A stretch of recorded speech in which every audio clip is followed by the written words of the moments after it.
place of peace. When at eve, let the moon shine and the sun glow. For his holy train enters the temple. Let the sea rise and the breeze blow. Oh, let the moon shine and the sun glow. For his holy train enters the temple. Let the sea rise and the breeze blow. Oh, ground to the ground, earth beauty circumference around. From the crest to the peaks, earth marvel speaks, it speaks. Gotta take time out to nurture, take time out to treasure.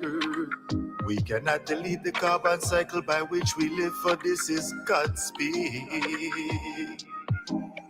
Let the moon shine and the sun glow, for his holy train enters the temple. Let the sea rise and the breeze blow. Oh, let the moon shine and the sun glow, for his holy train enters the temple. Let the sea rise and the breeze blow. Oh, why should I not lift up my voice in exaltation? Should I not be responsible to pour out words out? And if I be fit to do the works which was appointed on the land, oh, I come before him in his temple, in his grace. Behold such beauty, spectacle, and marvel. Let the moon shine and the sun glow, for his holy train enters the temple. Let the sea rise and the breeze blow.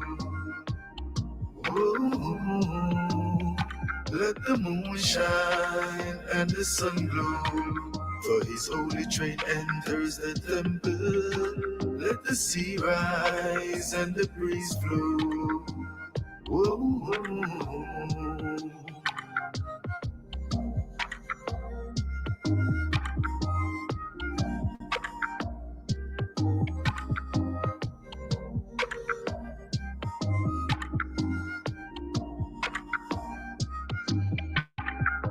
earth belongs to my God, and it's the fullness thereof. His glory reign. Let his glory reign. Whoa. His strength fills the temple. El is name, for he is the chapel. Let the moon shine and the sun glow, for his holy train enters the temple. Let the sea rise and the breeze blow. Oh, let the moon shine and the sun glow, for his holy train enters the temple. Let the sea rise and the breeze blow. Oh,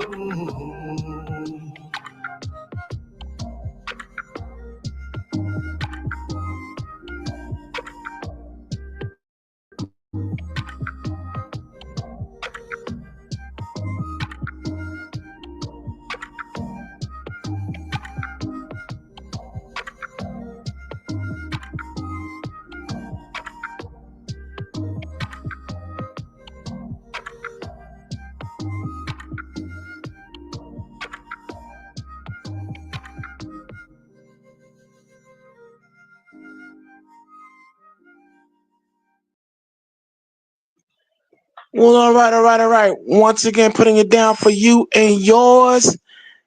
You are now tuned into another episode of The Lion's Den. And this is the segment we call The Conversation Continues. We give an honor to the Lord in Christ from whom all positive thoughts flow on this Sabbath day. All right. And we are your host. We have the captain of the plane. We have Brother Yeshaya JT Raw. I'm the co-pilot, Brother Malachi, Big Baby Hebrew, and of course, making sure all flights and everything that you are about to experience here on the Lions Den goes correctly. We have in the control tower the seventh dancer and the first lady of the Lions Den, Sister Karima. And we want to thank you for allowing us to come in your mind, soul, and cipher. And as you vibe, click, and politic with us, we hope that you learn something before it's done, as Bill Cosby used to say on the Fat Albert Show. However, as you come into the Lion's Den, we want you to understand that you'll be experiencing the 7 eyes. That's intelligence, integrity, inspiration, influence, independence, insight, and information.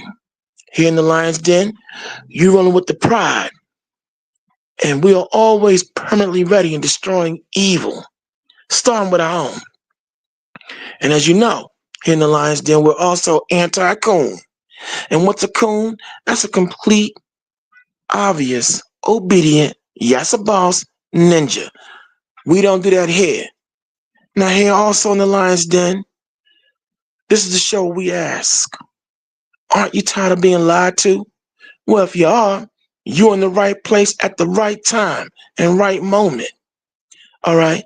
Because here, I know they give you reality TV out there, but here in the Lion's Den, we bring truthality TV, truthality listening. That's what we're about, because we bring the facts. And what's facts? The frequent, accurate, correct truths.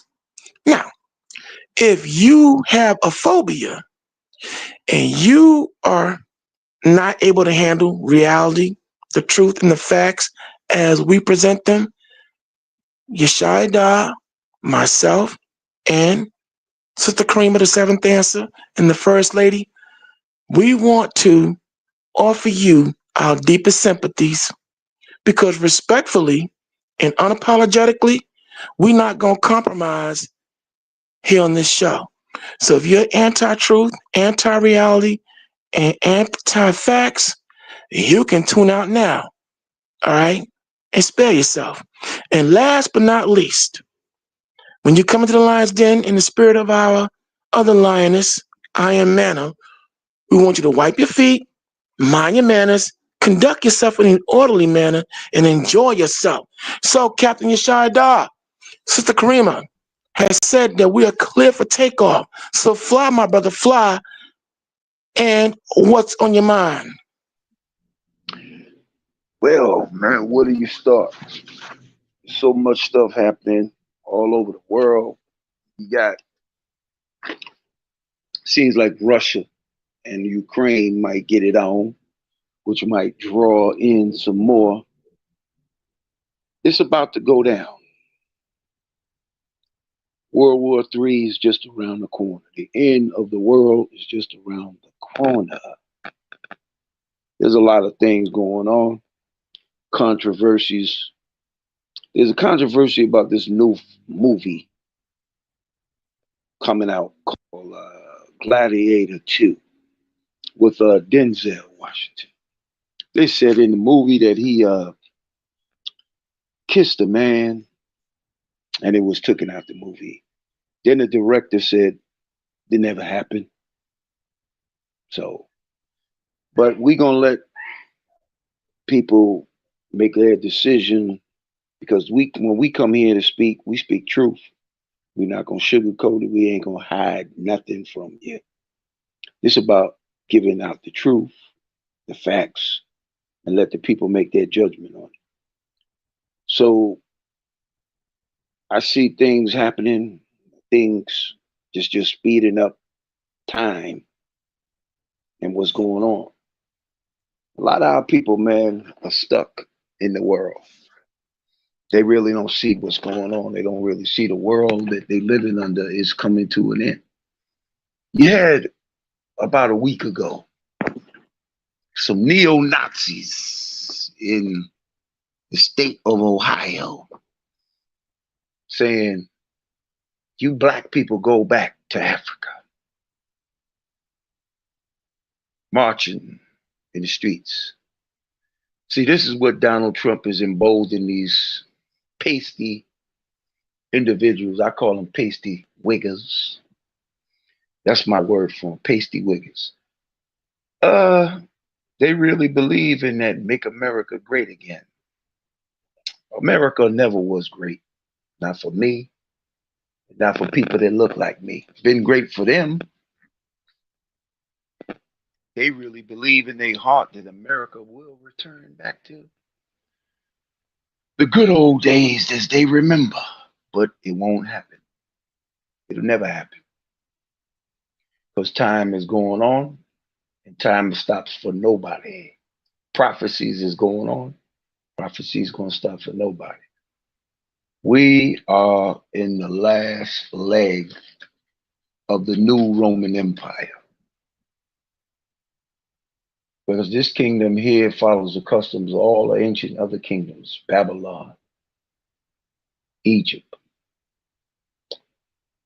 It had its time, but now its time is no more. We're in the final stages of the end. And a lot of our people, are you getting ready for that? Are you prepared for that? You get motivated because something really gonna drop heavy the shores of America and the world. There's a lot of things going on. Spain, man, getting hit with floods.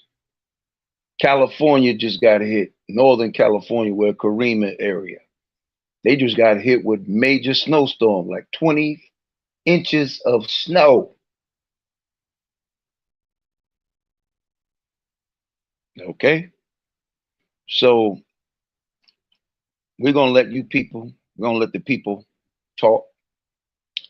Got another guest on the platform. We're just gonna drop some information. Go ahead. Actually, I wanted to address the point about the floods in Spain because actually I have Spanish family, I have Spanish ancestry. I got cousins over there, so let me shout out my family over there in Spain. Stay strong and just keep your heads up, man. You feel me? Additionally, to move past that point, we see that there is currently an influx of Latinos and other illegal aliens that are trying to get to the U.S. before Trump gets inaugurated. And to be honest with you, me as a mulatto of Hispanic ancestry, this doesn't necessarily have a negative impact on my life because, my children are Afro-Hispanic. But this may have an adverse effect on the African American communities throughout the United States. So the reason I bring it up is because I would like to get the African Americans on the panel. I would like to know you all's opinion on the rapid influx of the Latinos and other immigrants that are trying to illegally immigrate into the US before Trump gets into office, and what effect you think it'll have on the African American communities. Okay. Multi-generational, bruh. Peace, King. What's up, fam? But come What's on, up, man. fam? This is an open dialogue, and I'm going to address you. But come on, Yes. man. Why you seem so one-dimensional, bro? That's you Yes. locked on that subject matter. What's up with that, man? I'm Yes. laughing, but I welcome it, but I'm laughing at the same time because you just locked on that one. There's so much going on in the Yes. world. But let me just answer your question. Let me get right to it. All right. Mhm. On a serious note, I'm not concerned with that anymore and whatsoever multi-generational because you know what? And I've been saying on previous broadcasts, these illegals coming here into this country are not the crux and the absolute problem of Black Americans. When I see the still unbridled killing of unarmed black men, women, and children being conducted by white folks, police, in police uniform, in civilian uniform. That is the main problem. See, when the FBI and CIA, when they do tell the truth, because they do tell the truth, when they're continually putting out the fact that many of the hate killings that black people are suffering in this country are not by illegal migrants, but by so-called real Americans. That's our main issue and problem that we need to really address. Okay? And all this is not, and yes, this is all happening under a Democratic administration. But I'm gonna Yes. make it clear to you. They're not our problem. That's not our problem. What Donald Trump is gonna plan on doing, or is said to be he's gonna do in the area of mass deportation, that's something that they're gonna have to worry about. They have to handle, because our main issue has always been the policies set forth by this white supremacist doctrine, unholy nation called America. That's what we have to really be more focused on. See, it's not Consuela, it is not Pedro, it is not Rodrigo or whoever. They're not the ones shooting us down or gunning us down in these streets in Atlanta, Ohio, Chicago, New York, LA, and all Philadelphia. That's all a whole host of criminals disguised as law enforcement who are really white power adherents under the neo-Nazi party, the New Ku Klux Klan, the White Wolves, the John Birch Society, and all these other clandestine white hate groups that are organizing and mobilizing under law enforcement, under military might, and everything else that's shooting and gunning us down. That's more concerning to me, And multi-generational. I hear you on that. And I My pass it bad, off to go ahead. you. And it'll be brief. Well, it must be noted that George Zimmerman was Hispanic, the murderer of Trayvon Martin, our African American youth.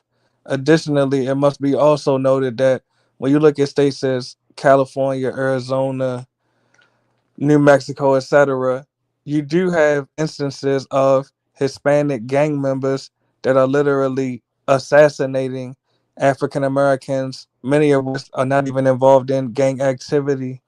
But it also must be noted that when you look at police forces that are majority Hispanic, such as the Los Angeles PD, the San Francisco PD, you have Hispanic officers that do engage in documented incidents of police brutality against African Americans. But the point I was making is this: when I brought up the influx of Latinos and other immigrants crossing the border illegally before Trump gets into office, the point is, in the U.S. there is a fight for power demographically. Now, throughout our existence up until this point, Caucasians were the majority in the US. So Caucasians had the majority of the power in the US. But now the population of Caucasians is rapidly decreasing, and we see that Hispanics are fighting for power and dominance in the United States. My question is, and I'll make it a statement so it doesn't seem like I'm trying to put anyone on the hot seat. African Americans have to determine, do African Americans want to fight for demographic power, or do African Americans want to be perpetual minorities subjugated and subjected to the majority, whoever the majority is, whether that's Caucasians, Hispanics, or even Asians that are growing at a faster population growth rate than African Americans in the I want US? to, yo, let me say something quick. Point. I'll let you do Yes, it. sir. The white man got all the power in America. The Hispanics ain't took over shit. They ain't took over nothing. Who All you right. think has got the ability to kick you out of America? Not no black man. That's coming from the white man. This is Yes. their government. They hold on, man. Just let me speak. This is their government that they created. They write laws to hold other races down. So no, the Hispanic ain't gaining the upper hand. No, they're not. That's a lie. Well, may No, I they're ask not. you this with all due respect? If the white man had the power to snap his finger and remove all the Latino illegal aliens from the country, why hasn't he done it yet? Why has the white man allowed Hispanics to outnumber the white man? Because it was the And wrong all white right, go ahead. man in there. This white man want all of y'all asses out of here, really. And that's the This point. one coming in. He You want all just of y'all. you just literally agree. You conceded to my point. The white man is coming in. Trump, he already had a term. He was already in office, and he still was not able to remove all of the Latino illegal aliens. Latinos at this point still have a faster population growth rate than Caucasians in the U.S. Matter of fact, there are Right, they multiple do, but they states. don't have the All right, go ahead. power. They don't have the power. What can I They ask you still And the this? don't proof, have the hold on, power. you know what? And the proof of that, and the Go proof of ahead. this, and the proof of that, what Yeshua just said, multi-generational. If they were so powerful, if they were so strong, then we wouldn't have had white America being able to go into Venezuela, Colombia, going into Uruguay, going into Mexico, going Mhm. into all these Latin lands, okay, for lack of a better term, or Hispanic lands, and destabilizing and destroying their economy where they turned tail and ran. They would have been able to shut Mhm. that down in their own homelands instead of running and defecting here to America for handouts and goodies. And So actually, why would you're it, proving my why now point. why would it, Actually, hold on, oh, multi-generational. wow. So the only reason they were bought here, they were allowed to break this border, and we're gonna break this down to you again because like we did in previous discussions. This was a Democratic plan that now backfired. What they were gonna try to replace the black vote because the Democrats knew that with all the meandering and their refusal to give us what we wanted. Black America, that is, what we demanded now, and because we are now awakened and we're taking our power and our strength in political and other arenas, they decided to do this backdoor deal to try to bring in these illegals to take our place. But now that's blown up in their faces. They have lost all credibility as far as political holding with this resounding loss that their girl Kamala Harris faced. So again, there this is Hispanic population and all this propaganda that they're overtaking. That's all a bald-faced lie. I'm with Yeshaya down on this. Don't believe, like Mhm. Public Enemy said, don't believe the hype. Can I Because show you the? if All right. don't, Let me just and, show you and, the and, power. and, My bad. and you've given us, and I've heard your statistical data that you presented beforehand, but I'm going to say I get that, and I won't even try to attempt to refute it. But what I am saying is, when I look at it with boots on the ground, okay, and with other sources that are out here and other eyes and ears out here, don't believe the hype. Because if they were that strong and that powerful, they wouldn't have ran. They wouldn't have turned tail and ran like Mhm. cowards from their own homeland when they were being destabilized by the white power structure that took And over their homelands. And please And I land my let me plane. respond to that, and I'll pass the mic to the brother Sharab. It'll be brief. Let me show you how much power Latinos have in the U.S. Latinos have put so much pressure on the elected officials in black cities to convince them to accept the sanctuary status where the Latino illegal aliens can't even be deported, can't even be reported to ICE. That's checkmate, brother. A person or a group of people that's Them weak will Negroes not is have just the influence to do that. puppets, man, The puppets, man. puppets That's for the all. Latino, they're puppets for the Latino illegal aliens and the Democrats. I agree with you, but that's the point. The Latinos definitely have power. They have the Because power. when you know Hold on, when they brother. Let me talk, complete the sentence. It'll go be ahead, brief. man. Go, go, The go. Latinos have the power to come to the U.S. illegally and tell you and other elected officials in the U.S. you can't do nothing about it. You definitely can't deport me. You can't even call ICE on me. That's checkmate, brother. Well, if they were that That strong, was hold on. then. That was then. This is now. This man. I'll let you get it, Malachi. Hold on. This man here ain't playing that. All right. Mhm. He's not playing that. And I'm gonna say this: me and Malachi are from the same place where he's from, New York. This man ain't playing that, man. He don't want y'all here. And I'm gonna keep it 100.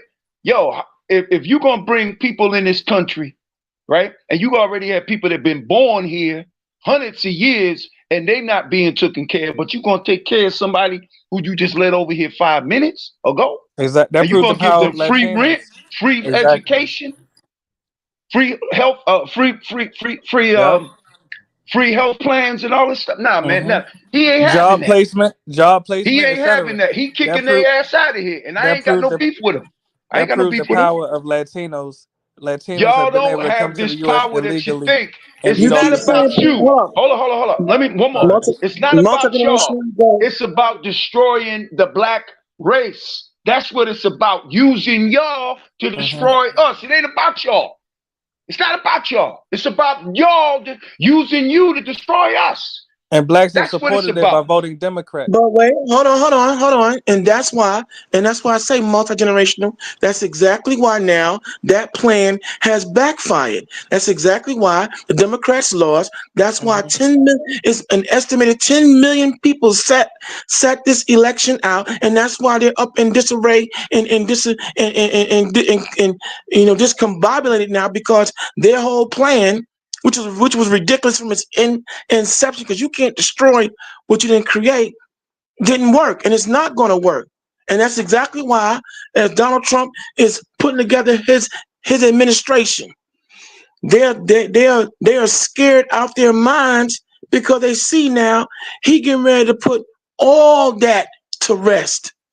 So And this power that you speak of, this power that you speak of, truly is non-existent. Because again, if they were so powerful and had so much of a stronghold, they would have had no need to bring their behinds here, running yes, from, running like cowards from their respective homelands, disrupted and discombobulated by this system here in America.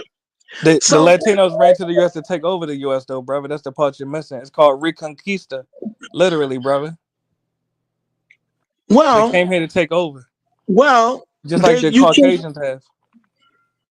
Well, you know what I'm gonna say? There's a lot of. I'm gonna say that there is obviously military aged men and other plans that are in the works. But be that as it may, this power structure of displacing black people ain't gonna work because again, you cannot. And I'm gonna keep saying this wholeheartedly. Under God's creation, you can't destroy or displace what you didn't create. And at the same time now, black men and black women as a whole, despite all this propaganda of gender warring, see through the roofs. And that's exactly why things went the way they went in this election, because we're not going to vote for our demise. We're not going to put no one over us or allow anyone to run over us. Look, like all the other world ancient empires where we were in captivity, try to pull the same rigmarole, it's going to fail, and it's failing miserably. So, as Yeshaya and I see the handwriting on the wall, as Sister Karima, the seventh answer, has given other videos showing a race war, a civil war, and every other kind of war you could think of getting ready to break here on these shores. See, make no mistake, when Donald Trump get in office, if we get to him being in office with the way Joe Biden and the Democrats are running with this potential jump off of World War III with Russia, which we're going to discuss hardcore tomorrow night, Lord willing. The way things are looking right now, we're about to see an outbreak in this country that has never been seen before in the world. So the Hispanics are not taking over. I don't know where you're getting this from, but it's not that serious, but it's not that deep. Go ahead. And actually, according to many estimates, there are over 20 million illegal aliens in the U.S. right now. I mean, let's be realistic. You think Trump is about to or is able to deport 20 million people, bro? Like, even if he did that, the Latinos still already outnumber the African American population, meaning that Latinos have a larger, more significant voting bloc than African Americans, meaning that Latinos will be able to elect Latino mayors, Latino congressmen, Latino city council members at the expense of the African American community that will no longer have the ability to elect African American elected officials. And I'll say this in closing because I don't want to take up too much time. Just think about the neighborhoods that you all grew up in throughout the time that you've been alive. Think about how rapid the Latino influx and population increase has been. What do you think that your community will look like 20 years from now? You know, it will be more Latino. It will I most likely guarantee it'll be America won't majority be here in Latino. 20 years. America ain't gonna be here 20 years, bro. Well, brother, that's I'm your hoping, wishful thinking. but I'm gonna Do you say, see what's really happening? Can I say a quick one? Do you see what's really happening in America? Do you see what's really happening in the world? Do you think this evil empire got 20 years left? You tell Yes, me brother. you think America gonna be here in the year 2044 by the way things are going? That's what you telling me? It's always been turmoil in the No, no, U.S. no, no, since no, its no. inception. Home. Listen, So the answer there's is a yes, brother. time for everything, right? Brother, we literally had a civil war in this But country, home, brother. but hold up. Like But I want to literally, throw this brother. out there. And I we want to throw survived this that. out there. Check this All out. right. Why do Hispanics claim to be Hispanic when the real Hispanic, the Spaniard, they don't accept y'all at all? I'm Can I gonna keep answer it that, brother? 100 with you. Do you Let know me that? answer that. Hold on, hold on. Do you know? That's a Hold good on. Wait, question. I'm trying to wait. answer that. Wait a minute, man. Just wait a second. All right. The people who colonized y'all, right, which would be Spain, right? Do you know they don't feel y'all like that? All right, can I answer that, brother, Do without you being know that? interrupted? Do you know what I It'll be said to brief. you? It'll be brief. Do you know that? Go ahead, man. Go. Yeah, bro. I just want to make sure that you wasn't going to interrupt me. Not only do I know that there is some Spanish xenophobia against Hispanics throughout the Americas. Additionally, regardless of what I call myself, the DNA don't lie. So when I took my DNA test, it said I had Spanish ancestry. So I'm only acknowledging reality. That's why we call ourselves Hispanic, brother. We have Spanish blood, the same way African Americans call themselves There's no African American. I'm where trying to answer. y'all I'm off trying to answer your is. question, brother. Go ahead, man. Go. The same way African Americans call themselves African Americans, even though many Africans don't accept y'all as African Americans or as African at all. It don't change your DNA. So I have Spanish Okay, ancestry, check brother. this out. All right, a person from Puerto Rico, they call themselves Puerto Rican, right? Yes. Right? Or Dominican or Cuban. What Mm-hmm. language do they speak? Spanish, brother. Okay, then now you can't be Spanish because Spanish is the language. You It's are where you also come it's from, also an son. ethnic group, brother. The Spanish is ethnic group also is yeah, where you it come is, from. brother. That's Dominican, Puerto Rican, Cuban, Mexican. The Brother, language you you're not so-called listening, speak bro. is Spanish, homie. And y'all Exactly. don't Just speak like Castilian Spanish. Y'all exactly. don't Just speak Castilian. exactly. Castilian is Spain Spanish. Where that shit come from? Y'all don't speak Actually, that no. shit. Castilian is a separate language from Spanish. It's a different dialect. But just like I know English but that, is but a what I y'all want language. to do, hold on. You neither know what, guys? dialect. Y'all don't speak Hold none of on. that. May I want to step in. I want to step in. Go Here's what ahead. I want to say. I want to close this off by saying, how about this? In the immortal words of Malcolm X, in regards to your prognosis or and what you are predicting, multi-generational, time will tell. Yes, Now we sir. have brother Karash. We have an open dialogue. I think we have Karash. I keep YB. Brother, welcome in. What's on your mind? We having an open dialogue here on the conversation continues. Go. Man, listening is an art, and I'm working on that right now. So I don't really have much to say. I'm just taking it all in. Well, okay, now you understand that when you come here on this platform and you are in this particular panel, you got to come ready to talk and everything. I got you. You can listen, but don't come in here and with the recipe that you got going on and don't want to spice it up, brother, because you got a lot going on. The last time you was here, man, you rocked it out, but I guess you want to just simmer and saute. That's cool. So we'll go back to you. We're gonna go back to you, multi-generational, because this thing is really stuck. I see this is in your craw. But brother, I know we said time will tell, but again, I want you to consider this here. The hype, I'm just not. You can't. I can't. You know what? You're shy guy. We can't be sold on what you're saying because again, if the Hispanic population was so strong, so powerful, and in this game of taking over, as you say, right? Again, how do you explain they turned tail and ran out of Venezuela, Mexico, Colombia, Uruguay, Bolivia, and ran here to America for handouts? Not Yeah, not fun. No, they didn't fight to take over their homeland where they should have stayed. Because see, if someone come in and take over what's mine, I'm gonna do what I can to stop that. Not run and turn tail. That's not somebody. When somebody runs, when someone runs and don't fight, that's what you call a punk.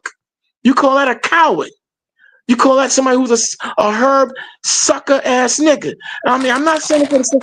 No, I'm not cursing for the sake of cursing, y'all. I'm just giving you. We all know the colorful language and slang hmm used to describe somebody who a punk. So how are they so strong and so tough and so powerful, and they gonna take over here, but couldn't take over hmm where they live? Think uh, about that for a second. and actually, I already addressed that part. Hispanics are coming to the U.S. to take over the U.S., brother. Literally, it's called Reconquista. Anyone listening, just look it up, and I'll even spell it. It'll be brief. R So E. Well, please let me just spell this for the listeners. Reconquista. Reconquista. It's the that's process not of Hispanics taking over the United States. okay. So they couldn't take over where they live, but they're gonna come and take over somebody else's house. They couldn't Yes, protect. Hold on. literally. Yes. They And couldn't. they made a law called wetback law, whatever back then. And they couldn't do it then. Stop playing. Do your history and stop just throwing No, I stuff hear you out. about back then, but let's talk about now. Hispanics But already hold up. Okay. outnumbered. And Please we let are. me say Hold up, this. my brother. They Hey, go ahead. did. Go How ahead. we not gonna talk about Go back ahead. then when they were just trying to come over here and that was a plain example twice. And that was a good No, no, I hear example. you. You I feel know me? that, That's that what was a good Donald Trump point. talking about right now. So what No, are you that's a talking good about? point. So I'm talking about Okay, right it now is a between the great ages. one. I didn't really want to bring it out because at the end of the hmm day, I don't want to make it about that. But there is stuff that'll shut you down on that conversation real quick. No, you're making a good point, but also you have to take into context under the ages of 30 and under, Hispanics are already the majority. So as the whites and the blacks age and die off, the Hispanic youth are already outnumbering the Caucasian and the black youth already. That's checkmate. So all we got to, No, he said that time will that tell. He was right about that. that ain't about to happen. So But back it's to the already But law. see, occurred. you know what, multi generational. I All would right. buy. I could buy into that. I could buy. I would be willing to buy into it. But I just can't get past the fact that hold up, they ran from their own homelands, Mm-hmm. got their whole economy, everything. White America was able to come down there and destabilize them now, right Mm-hmm. now. And you trying to convince me that they're gonna come up here now. The whole move was for them to come here Mm-hmm. and take over here, but they Well, that, getting, but they got their asses kicked in their mhm. homeland, You know brother. what? That That also doesn't happened make in any sense to In me. what can I 1770, respond? whatever that law is, that's the law that's based on what Donald Trump talking about right hmm now, where they was kicking their ass and sending their ass back home, and all they wanted was a brighter future, not take over. But hmm back then, they didn't allow them to come over here, made couple of laws, and you talking about some bull crap. And do you realize that Europe was colonized by the Moors before the Europeans came to the U.S. and took it over? Checkmate. Just because the people were You just conquered be in their saying a whole homelands bunch of garbage and doesn't then mean calling yourself you can't get checkmate, away from But, that, though, but can sis. I? ain't really doing But can something I you ask you really a about. question? Though? Yes, but please don't ignore But, that point. but we're Europe was not ignoring conquered. multi generational. We're But not please don't ignoring. ignore the All points right. that you're trying to make and really go into it instead of thinking you checkmating somebody. Okay, Well, you that's really the just point right no, there. no. I'm The talking. You steady just trying to come over here again and make it about somebody's taking over again. Your people taking over. It's like again, David Chappelle. You feel me? Ku Klux Klan member. You know, this just it's garbage. You feel me? And we constantly keep telling you to stop doing that. Stop trying to make it about somebody taking over, regurgitating this, war that you're trying to make between us and the other generation, your people. You understand what Yes, I'm my saying? So, people. Yes. yeah, your people. It's your people. Partially your people. Mulatto. That's your people. So They what we're my not gonna people. do, what we're not gonna do, is start beef between us. Okay? And the man just said it multiple times. We're not about to do this. And every time you come on here trying to do the same thing, we're gonna change this subject because what we're not about to do is start something between them No, there's and no us. beef at all. Okay? Thank you. There's Carry no on. beef at all. Clearly. Okay. Oh, it's not gonna be. So carry on with the next. Yeah, so like I said, we're having an open forum, but you multi-generational, seriously. We entertain you whenever you come here, but brother, is there anything else you can discuss besides that? I mean, if you're Latino, you seem to be anti-Latino. You have some issues going on, and I don't want to go Cannibal Lecter and everything else. So what we going? But it just seems like you got issues going on within No, yourself that you I'm have to actually that you proud that have my to people iron are out. taking over, Yeah, brother. but I'm you proud did of it.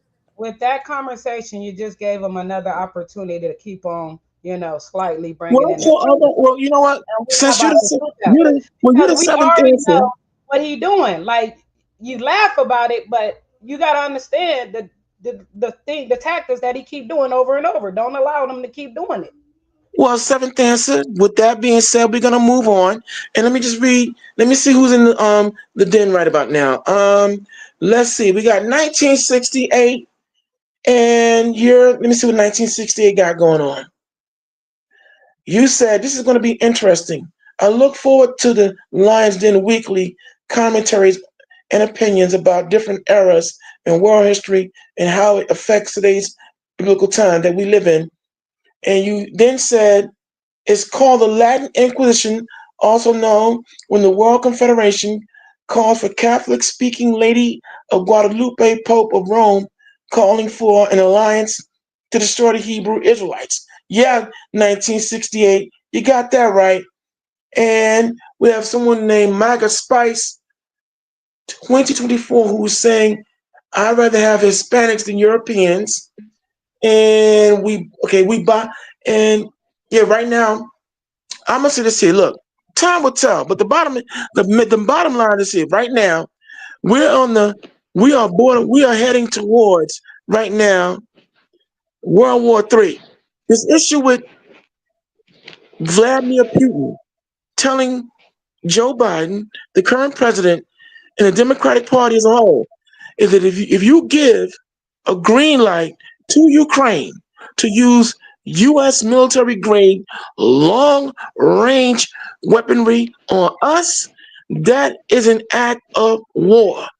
And when you have other nations now backing Russia, this is biblical prophecy. There are some people who don't want to believe that Russia is Gog and America is Magog, or the other way around.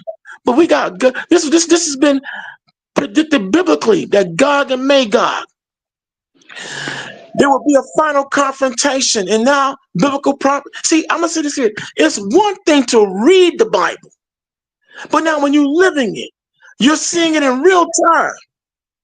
It shows you just how deep and how depth strong the Bible is. I'm with Yeshaya though. The way things are shaping up. And we've been saying it for a long time that we're in the last days, the end time. But the way things are happening now, I don't think we got no 20 years or better to come.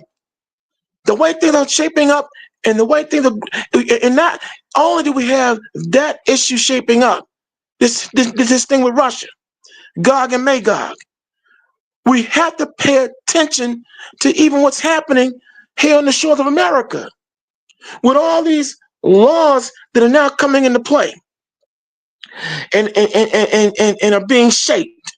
And there's a and right and though Donald Trump is the president elect, there's still forces out here that don't want this man to be president. Well, now we had another new. I don't know how true this news story is. That come to find that there was a finding of one of his planes, or one of his areas of transportation was jimmied with, which is a fancy way of saying there's someone, a gremlin messing with the mechanics. I don't know how true that is. That would mean now we dealing with about what the fourth attempt on this man's life. So what's really good within the body of politics with the Republican and the Democrats? But getting back on this Gog and Magog, this Russia issue, this Russia from Russia with blood. We better be we're giving you the prelude to what we're gonna go into tomorrow night. We need to be paying attention to that more so than anything else too, because now the fact is America has a lot of other nations that do not like their politics. But I'm going to point out the fact that everything that we are experiencing is taking me back to when George W. Bush and Dick Cheney were at the helm of the presidency, and they led us into this Iraq conflict, which started off with supposedly Osama bin Laden, who allegedly bombed the World Trade Center, but this entire conflict wound up going into Iraq, going after Saddam Hussein, and this WMD, Words of Mass Deception War. And 20 or some odd years up from that conflict, America has been going down the drain. This darkness on this planet is the satanic dragnet is undeniable. And now it would explain in these 4 years why the Democrats, along with rogue elements of the Republican Party, because see, it didn't escape my attention that you had Liz Cheney and Dick Cheney and George W. Bush endorse a Democratic candidate who was running for president. That's why, sir, a minute ago, you have rogue elements of the Republican Party. So what's really good, y'all? America is fighting 3 proxy wars. We see how in these last 4 years under this administration, they've been trying to bring back the draft. And I'm going to tell you right now, excuse me, we about to see again, as the scripture said it would come to be, we're going to see sedition on the shores of America. I'm not advocating it. I'm telling you what's coming. There are a lot of young people, this generation of millennials, they're not having it. You're not going to draft them into a war. They didn't see what happened with the Iraq war, the war with Libya, and how the veterans are coming back here homeless, broke, living in the streets.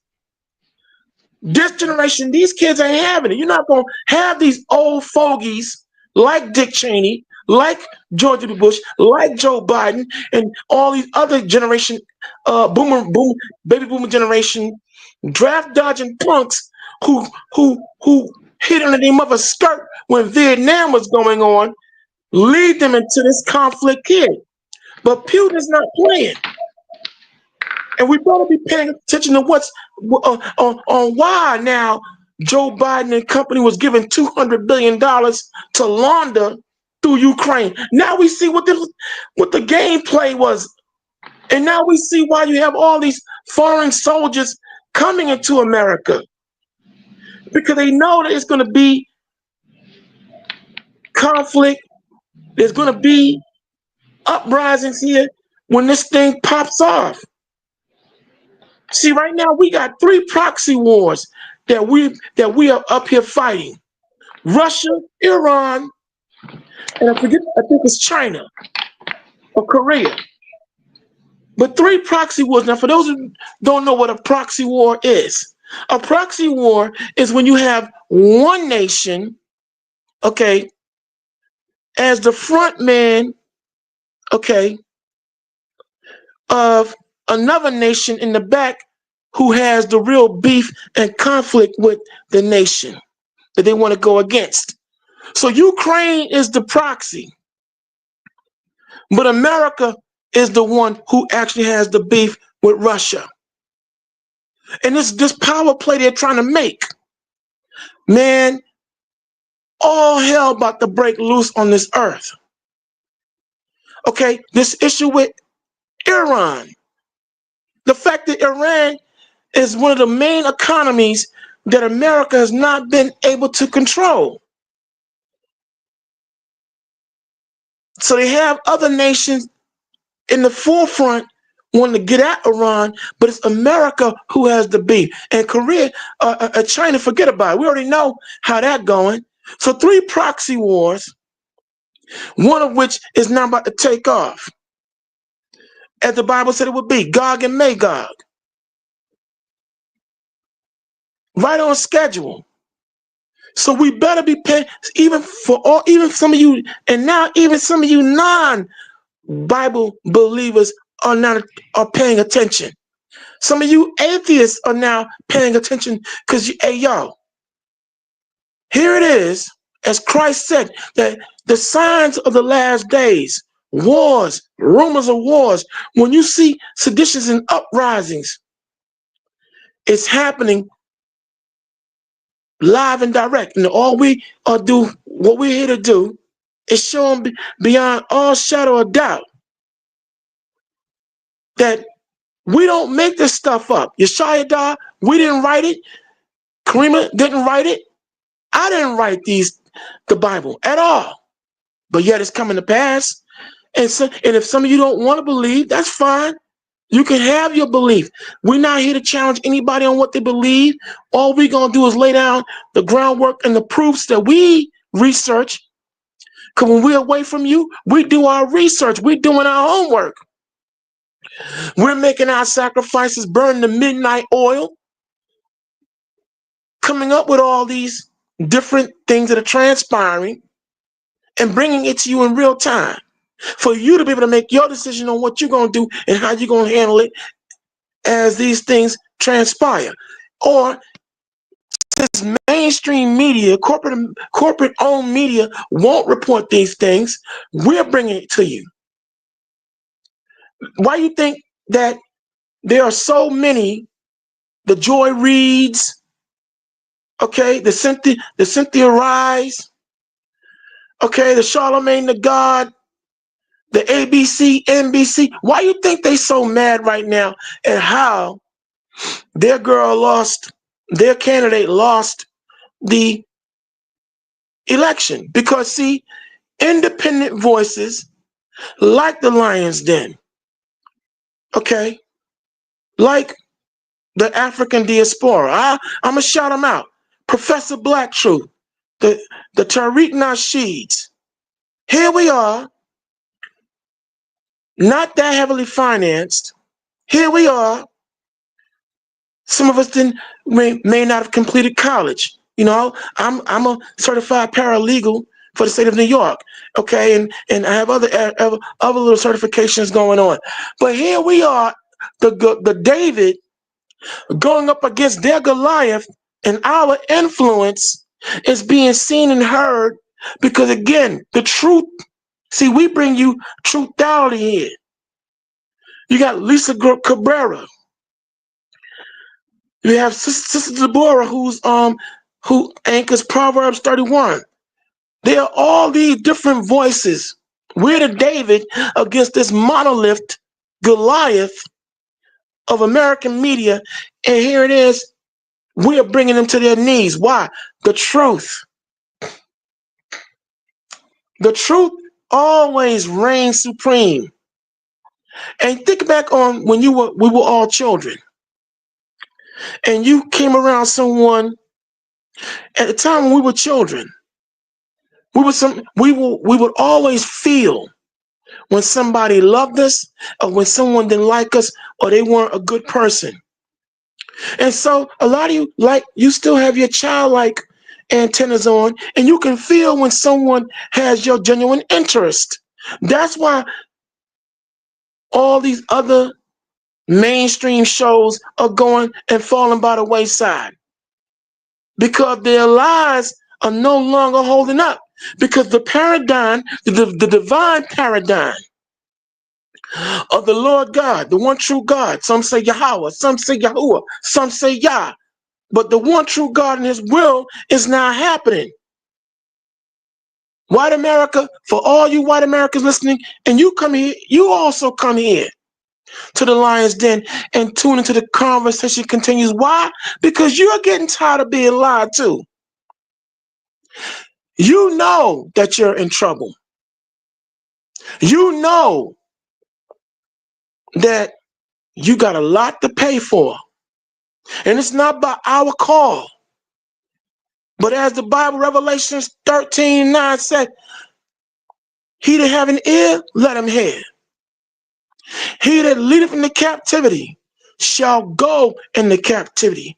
And he that killeth with the sword shall be killed by the sword. So even when you're tuning in here, you know that we're gonna give it to you straight with no chaser, because you know, for you young white folks in particular, you know that your forefathers and your elders have doomed you. We're not gonna play here. We're not gonna. If you want sugarcoat, you want to be given lies and unrealistic optimisms. Like I told you in the opening, you're not gonna get that here. We're gonna give you the pure, unadulterated truth. Y'all have a lot to pay for the crimes you've committed on this earth, and you're not gonna get away with it. The same way, the same God that chose us to be his people. Here it is. He told you in the book of Romans, the 11th chapter, hey, yo, I'm giving y'all a one-shot deal on this salvation. You only got one shot to this. And you better do it right. Because if I ain't have mercy on my chosen, what you think I'm gonna do to you? And y'all were given the title and you squandered it miserably. He said he didn't have, he said, what he said? If I didn't spare the natural branches, think about it. We wasn't spared. What make you think he gonna spare you? And you done worse than we done. I'm gonna say this too. Do you know that you white people have blasphemed against God by putting up a false image and saying that this is Jesus Christ of the Bible? First and foremost, his name is not Jesus Christ. That's a made up name. Okay? You put up an image of yourself to be a God to be worshiped by all the nations of earth. That's blasphemy, man. You understand? Your forefathers did that during the 1400s, 1492 to be exact, under the Roman Catholic Church, who was being ran by Rodrigo Borges, aka Pope Alexander VI of Rome, commissioned his son to be painted as the new Jesus Christ, the new Messiah on earth. And he was from Spain at that. A lot of people don't even know that. He was a Spaniard, conquistador, Spain. Okay? Y'all got to pay for that.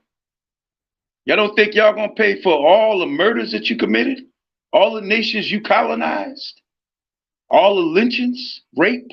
I mean, what do y'all think? He's supposed to turn his head, turn away and forget about all of that? When he didn't forget about us, he used you as a whipping stick to beat the hell out of us. And I'm going to keep it 100 with them. What we got was light work. What are you going to do to you, man? Woo! I wouldn't want to be on your side when that punishment go down, because it will go down. He kicking your brothers in different lands and countries on the earth right now. Spain getting kicked in that behind. Italy getting kicked, Sicily. I really want them to hit Rome and tear their ass up, but we'll see if that happens. Now, for some of you that might be saying, well, wait a minute, brother, wait, color doesn't matter. Why do you keep going to color? Now, the point that Yeshua raised, hold up. If color didn't matter, right? If the color of Christ and the Lord don't matter, then why did you change it, white America? Why? Now, when you go into the Bible, it does matter. As a matter of fact, it matters so much that in the book of Revelation, I think it's 22 and 18, we're told that if any man come along and change anything in the Bible, his name will be removed from the book of life. So it matters to the Lord. But see, wait, when you go into the Bible, St. John 7:38, the Bible said, Christ said, he that believeth on me, as the scriptures have said. And we're told in the book of Revelations, although there's some people that want to try to make this thing esoterical, but John on the island of Patmos was giving a literal description of what Christ looked like: dark skin, white woolly hair, red tinged eyes. Okay, he that believeth on me, as the Bible said. Then you go to St. John 4:24, for the Lord is a spirit, and they that worship him must worship him in spirit and in truth. The truth is what matters. And y'all changed that. This is what you did, white America. This is what all you other nations that conspire with them, you've done this. Because if it didn't matter, how come y'all lost your minds last year when Vladimir Putin, Russia, brought out all the artifacts, the black Pope, the black prophets, the black God, every pain you could think of that we've all been talking about. Y'all, white America and all you who adhere to this white supremacist doctrine, you lost your minds. It does matter because the truth matters. And y'all have not held to this Bible like you were supposed to. The only reason why we, the children of Israel, are still in contention is because we were given a Savior. See, I'm not too proud of our history and what we did and the fact that we've done suffered 14 captivities. It's ridiculous. And here it is, the way it's shaping up. You have a majority of our people who still, in the face of all these truths coming out, they still want to hold to America and are going to go down when this divine judgment goes down. See, you can't put handcuffs on the Lord. And that's why tomorrow night when we go into the whole issue of this whole zesty wood, see, all that's going to be killed. There are some real black men, black women. We're now rising. We're now rising and we're not going to be stopped. Nothing's going to stop our rise. But we have to be thankful that Christ did, that we had a Savior to come in and give us a second chance, because we ain't deserve it either. But y'all were given a one-shot deal and you failed miserably. All this homosexuality, all this homoerotica, all this child molestation, all this filth, in the immortal words of Bill Cosby, all this filth, filth that you've allowed to perpetuate throughout the entire planet Earth. As Cooking with Billy, you said, you're right, Cooking with Billy, wherever they go, trouble follows, chaos follows. You're right on point with that, Cooking with Billy. And now, as we converse here on this show, again, we're not going to force the Bible down anybody's throat. We're not going to force the scriptures down anyone's throat. All we're going to do is lay it out and leave it up to you to see for yourself.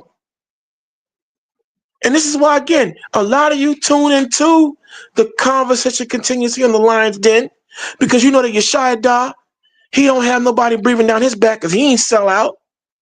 You got myself, Big Baby Hebrew. We going through the struggle like anybody else, but we not selling out. Of course, we have at the control tower, the Lioness, Sister Karima, the seventh answer, because number 7 is complete. So she brings a completion to this trio that we got going on. She ain't sold out. It take a lot of heart to come here and do what we do. But we do this because this is our calling.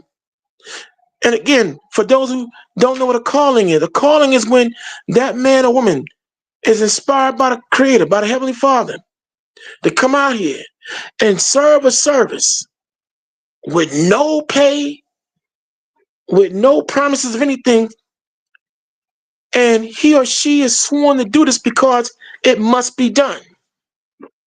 It take a lot of heart, like I said, to come out here and do this, because see, we're not being paid to tell you lies, and we won't lie to you. Because we cannot continue to go on living in lies, because lies, all they do is what? Cause conflict, cause headaches and problems. And now this is why we see now the birthing pain, like a woman in labor and travail, the birthing pain of the new empire, the new Jerusalem, and our resurgence to come back into our rightful seat of power. The birthing pains is now in effect. So all you other nations besides white America, y'all got a lot to pay for. And you want to try to escape the piper, but you're not. Look, you're not. We didn't escape. And as the book of Lamentations, the 5th chapter and 7th verse says, our fathers are not, but we have borne their iniquity, meaning that we had to bear their sins and pay for their evils. And we have done worse than We our had fathers. inherited their sins, basically. Well, now that we've gone through all that, we're now on parole. And that's why we're able to speak so boldly the way we speak. And we got a lot of naysayers out there, right? But they can naysay all they want. The reality of the Bible is in a full effect. And like I said, probably someone gonna probably steal this, but again, when you tune here to the Lion's Den, the conversation continues. You are now in Truthality TV. You got reality TV, or so-called reality. Some of these shows aren't real at all. But you're being given 100% unadulterated Truthality TV here. Okay? We come with the facts. That's frequently accurate, correct truths. And we urge you. We urge you, right? Here on the Lion's Den, unlike other shows that want to try and tell you, don't listen to someone else. No, we want you to go out here and listen to the Al Sharptongue. Listen to Roland Martin. Listen to all these other shows and do your comparative listening. And you'll be the judge on who you know has your best interest at heart. You'll know who is a paid stooge, a sellout, a coon. And what's a coon? A complete, obvious, obedient, yes, a boss, ninja. We can't use the other word, but you know what the word is. And that's why we tell you when you come into the Lion's Den, you're coming into one of many legs of the anti-coon movement. All that's over with. It can't come fast enough for me. Although my fate may have to die on this side. Who knows? But I'd rather die on this side striving to be an agent of righteousness versus being a complete, obvious, obedient, yes, a boss ninja. We can't go on like this, man. And it's not going to go on like this. And for all you Democrats out there, let me help you with this. See, the Republicans are one thing, but y'all been the biggest problem on the planet. This move that Joe Biden's pulled, y'all are some sore ass losers, man. And on that note, the continual crashing out that I'm seeing, in my 56 years of life experience in this dimension of time and space, I have never seen the crashing out and the burning out that I'm seeing behind this particular election. For some of you Democrats, to Joy Reid, if you get the pleasure of hearing this is for you, hon. For Angela Rye, this is for you. And for all you other Democrat, Roland Martin, all of y'all, listen, take a chill pill. It's not that serious. Matter of fact, follow Kamala Harris's lead. She out here on the beach with Doug chilling. She over it. Y'all still losing your damn mind, losing your minds. But let me help you on why you lost, Democrats. First off, everything you're talking about Donald Trump is, hold up, that's called projection or deflect. Projection. You and your name calling. Talking to black men like we kids. Who you think you talking to? Okay? The name calling. You're talking about Donald Trump as a threat to democracy. Hold up, with all y'all name calling, with the way y'all been blocking and coming up with every kind of ways and means to jimmy the election, everything you saying about him, you are. You talking about yourself. That's why you lost, and you're gonna keep on losing. And let's say we go another 4 years. I guarantee you.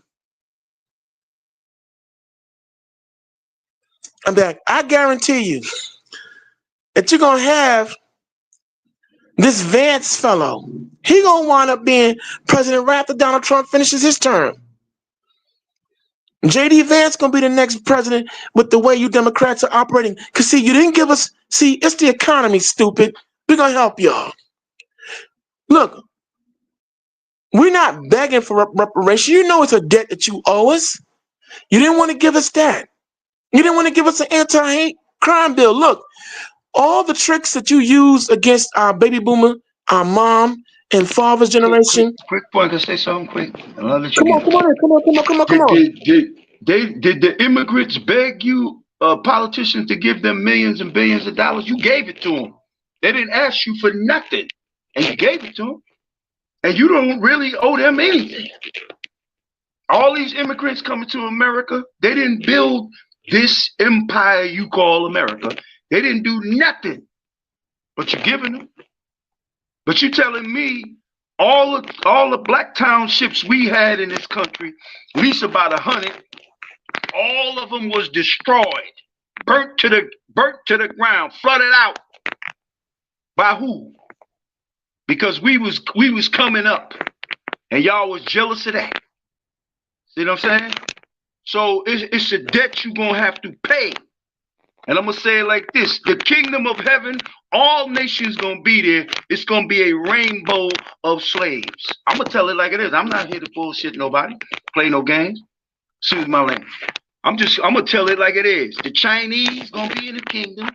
You're gonna be a servant. Japanese, Arabs, the Hamites, white folks, you number one. All of y'all gonna be there. The kingdom of heaven, let's keep it real here. The kingdom of heaven is for the Israelites, period. Because the Messiah who put himself on the cross died. He died for the sins of Israel. I'm gonna tell it like this. I'm not here to play with anybody. We're here to tell you the truth. That man gave up his life for his people. The children, it said it in the scriptures. Matthew's the 1st chapter, verse 21. She, his mama, Mary, shall bring forth a son. Him, he shall die for his people, not all people. His people, which was the Israelites. Period, point blank. All you white preachers, all you black preachers, you a damn liar. All of you liars. And y'all don't even know this man. Point blank, period. See, we gonna destroy all lies on this earth. We're gonna destroy all that. This has not got nothing to do with racism or hate for nobody. People on this earth need to know the damn truth. And I'm gonna have to keep it real. The white race, you the main reason why every lie is taught about the Bible. I'm gonna keep it real. You are the main reason. You make a movie called The 10 Commandments. Supposed to be in Africa.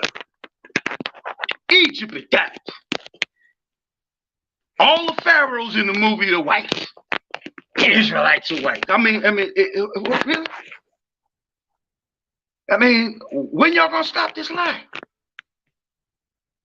And you people that's in the land of Israel don't belong there.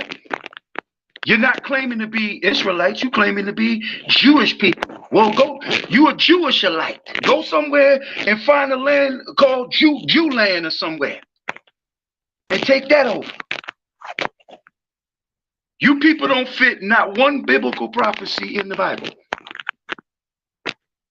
If you were the people of the Lord right now, you're supposed to be at the bottom, waiting to be redeemed and put back in your proper seat on earth. You're supposed to be waiting. The meek shall inherit the earth. You're not the meek. Who run the whole planet Earth? Everybody knows that you so-called Jewish people run the whole planet. You run all the banks in America and the world. You run, own them all, except for two places: Cuba and I think Iran or Iraq. You don't have no banks. You run the media, you run Hollywood, the music industry. Where do you fit the prophecies of the scriptures where you need to be redeemed? You stole our heritage. You was put in the land of Israel by the Rothschild family, who created the Balfour Agreement in the 1940s, 1947. And they passed the law in 1948 and put you there. And it was an agreement by the United Nations in 1948, here in New York City, where I live at. Malachi live at. We live here, New York City. First Avenue and 42nd Street is where the United Nations is. It was called the Assembly of Nations in 1947. But when all the nations got together, they agreed to put you liars up in there, you false people. They all agreed. And you know who helped? Help get y'all up in there? Malachi, tell them. The fact that you had two black men named Charles White and Ralph Bunche. This explains again why Malcolm X was on their tails back in the day. You had Charles White and Ralph Bunche go throughout the various areas of Africa in enclaves to negotiate y'all being able to come there. Because see, you had Gamal Nasser, former prime minister and president of Egypt, and a whole host of other coalition who were against y'all being transplanted there. Because again, the biggest identity theft, aside from the fact of Christ's identity being stolen, the children of Israel, the real Jews that the Bible speaks of, their identity was stolen. I'm going to come back to that, but there was someone named who calls himself or herself Great 202. Let me read what Great 202 said. I'm going to come right back. It caught my eye. The Most High is stirring up the kings of America, Ukraine, Russia, Israel, Lebanon, Iran, North Korea, China. I believe these wars will lead to judgments of the nations, and soon after our release. Great 202, you are cooking with the proverbial gas. Absolutely. So getting back on the issue of what's happening in Israel. See, Israel, this is why you've been in conflict since your statehood was created under what you call the Balfour Agreement. Because you had no business, you Europeans had no business being transplanted there. Ralph Bunche and Charles White had no business negotiating you to be put there. And that's why it's been conflict off the charts with you all. You're also a part of one of the proxy wars that America is fighting. Okay? Because your greed and your inability to humble yourself, you're pushing this thing and you're bringing it. This is why all the other nations are coming against you. You had actor Michael Rappaport last year feeling some kind of way about Black Americans not, siding with Israel. Yo, we don't have to. Michael Rappaport, get a higher learning. Apparently you ain't learning the movie, okay, about higher learning, my man. Who funded the slave trade? Tell them who funded the slave trade. Right. The Jewish community was part of the funding the slave trade. So hold up. To Michael Rappaport, Juliana Margulies, you two, along with so many others, you don't understand that you don't own us. And we're not going to speak on your behalf.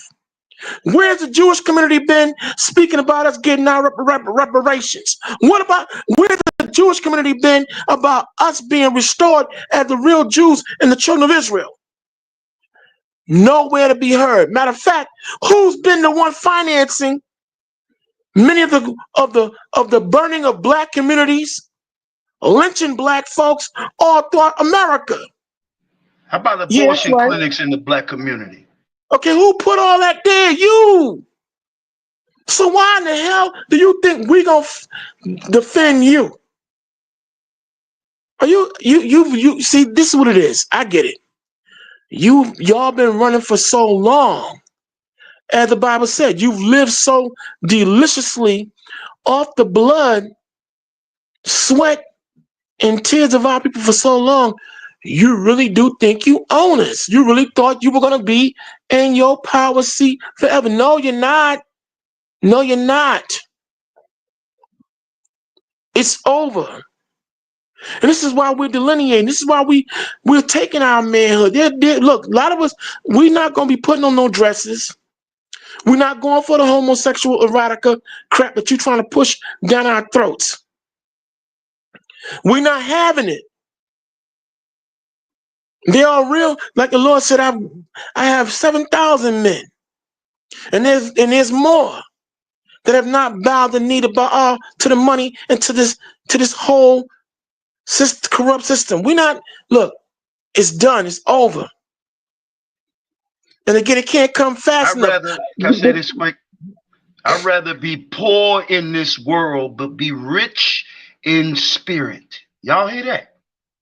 Poor in this world, but rich in spirit. So which is the greater of the two? The rich in spirit is the greater of the two. Because I'm not going to compromise to my enemies to get where I want to in an evil world like this. I ain't doing it. Not me.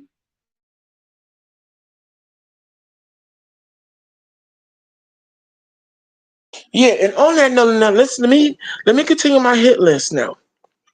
And now, again, this crash out over this election, yo, to some of my black women out there, and some of you other women out there, talking about you gonna hold out for the next 4 years. No man gonna touch y'all. Okay, I'm gonna keep saying this to y'all. So, some of y'all not even worth having. Some of y'all are like, okay, and look at some of these overweight Hindenburg looking chicks. Nobody don't want your raggedy behind. I ain't into no BBWs. You crazy? I might lay down and you turn around and fall on me. And okay, now hold on.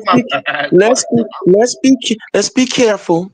We don't want to be accused of body shaming. We don't want to be accused of anything about our robust. All right, just eat some salad. Thank you very much. Our robust built type peoples, Okay, I'm going through that myself. I gotta lose a couple hundred pounds myself. But my point is, right? But some of y'all are like 12 miles of bad damn road. And with a stink attitude. We don't want you. If you're this serious about not withholding your goodies because you think that those black men or whoever else didn't voted Donald Trump in, well, guess what? What you're doing is really a good thing in all actuality, because now you got Donald Trump to thank for you now actually being responsible with your bodies, and you won't have to worry about getting pregnant, and you won't have to worry about trying to use abortion as a and your body count won't go up either. Tool for birth control. Okay, I see you're anti-robust, but we have to be careful now. We don't want anyone protesting now. We're not anti-robust, but we're making a point. The point we're making is Some of you ladies that are going to withhold, you should be thanking Donald Trump then. Because, like I said, now you're going to be responsible with your body. You won't be out here giving out your patty cake indiscriminately, getting pregnant for the wrong man, and then wanting an abortion. No, you ain't got to worry about that now. So you doing Donald Trump? Donald Trump has done a good thing in being elected because now you're going to be responsible with your damn body, and you don't And have to pick the use right man if you pick one. and you won't have to worry. I'm being sarcastic on this one here, Shidar. You don't have to worry, ladies, about using birth control. I mean, using abortion as birth control, because abortion is flat out murder. So thank you. Withhold your cookies. Withhold your goodies. And like I said, for some of y'all, don't nobody want y'all anyway. Hell out of here. And this was crazy to me. When I look at Kamala Harris, Can I say she's something on quick? here. Quick, can I say something? Okay, go ahead, man. It's Go, quick. go, I'll go. let you cook. I won't ask anybody. When Barack Obama was in office for 8 years, 2 terms, to the black people in America, I want to ask them a question. What the hell did he do for us? What did he do? I don't hear no. Somebody write some comments. What did this man do for us for them 2 terms that he was in from 09 to 17? What did he do?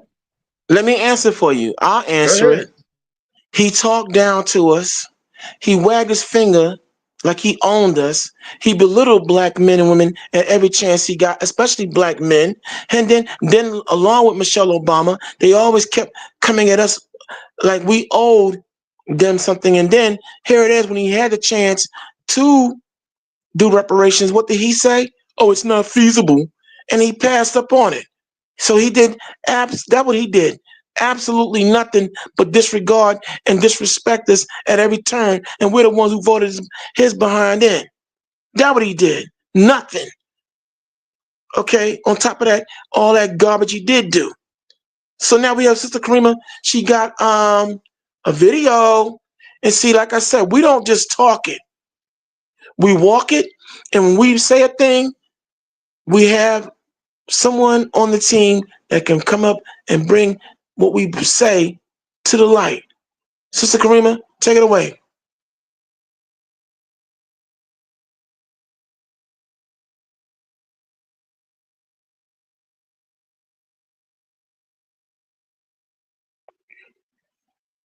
Okay, while we wait, let me just say then, again, this is why Yeshaya, yeah, he did nothing but belittle us and disgrace us. And that's what woke, and for you Democrats, that what woke up 10 million missing black voters, an estimated 10 million black voters. Because I have no ways and means of being able to prove that. But if this is the truth, according to various, if 10 million black men and women sat it out, yo, news flash, that let you know how we feel about being disrespected. We're not having it no more. To Sonny Houston of The View, when you set your raggedy behind up to talking about calling black men crazy and ridiculous. You think that was gonna fly? Who you think you talking to? See, because we are a family-oriented society show, and we have children listening, we strive to watch our language. So we'll come. I'll do a Ned Flanders. Yo, you witch! Who you think you talking to? Sonny Houston? Who you think you talking to? I don't understand how y'all think you can insult us and then think we're gonna go ahead and vote for you. We're not your kids. You don't own us. Whoopi Goldberg, all the rest of y'all. Who do you think you talking to? We're men. Joy Reid, who do you think you talking to when you talk about what black men we gonna be looking weird? What are you talking about? Joy Reid, okay, for Sonny, this is an oxymoron. How do you have two women, one named Joy and the other one named Sonny, and they bitter as hell? Y'all miserable. Damn. And meanwhile, Kamala Harris No is Joy chilling. and no Sonny. Exactly, Karima, you got Sean. the video? Karima, you got the video ready to be played? Can you hear us? Continue. Go ahead until she get it played. Well, in the meantime, though, we want to thank. We got multi-generational as always. 1968. We have MAGA Spice 2024 in the building. We have Cooking with Billy, Great 202, Jada Snake, Ryan Elliott, Afro Asiatic, and joining us now also is the brother Marquise. And you know what, Marquise? On that note, right? This goes out to you, Luther Campbell. Hey, if you have the pleasure of listening to this powerful dynamic of the Lions Den call, the conversation continues. We're having an open dialogue right now, open discussion. We talk about everything. If someone want to come in, you have something on your mind that is relevant and intelligent, you're more than welcome to come here on the panel and open up a new train of discussion. But let me get to Luther Campbell. All y'all crash outs. Brother, Luther Campbell, listen, man, listen. All right. You need to stay in your lane. All right. It goes without saying that when it came down to the issue of Two Live Crew, okay, there was a time I was into hedonism and bohemianism. And yeah, I listened to Two Live Crew. I did. And we all know that the late Kid Marquise, or Brother Marquise, and the late Fresh Kid Ice were the only talent as far as lyrical composition and everything else went on that group. You don't have that, Luther Campbell. You just lucked out, latched onto those two, and you had a hot beat with the whole Doodoo Brown movement and all that foolishness.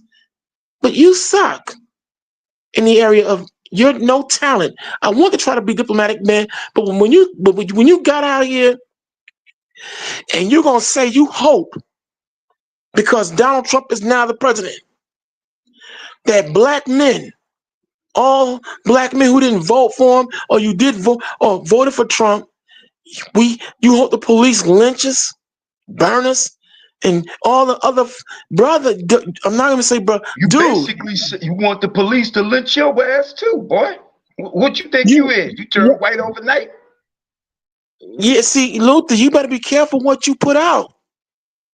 See, some of y'all crashing out for the Democratic Party way too much. Because let me remind you that under these 4 years under Joe Biden and under Barack Obama and all the other Democratic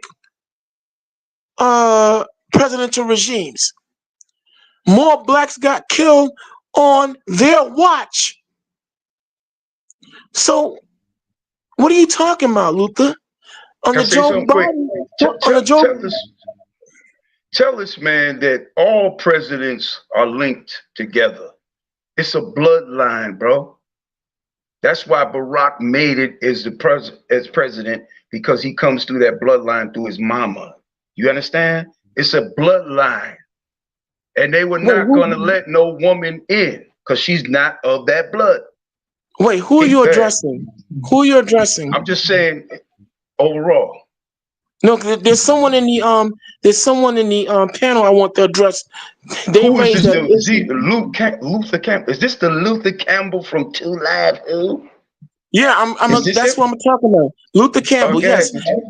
His disrespect to put out a death wish like that. And not just Luther Campbell, it's a contingency of black women that are putting out these horrible videos talking about you hope what the cops do to us. Wait a minute.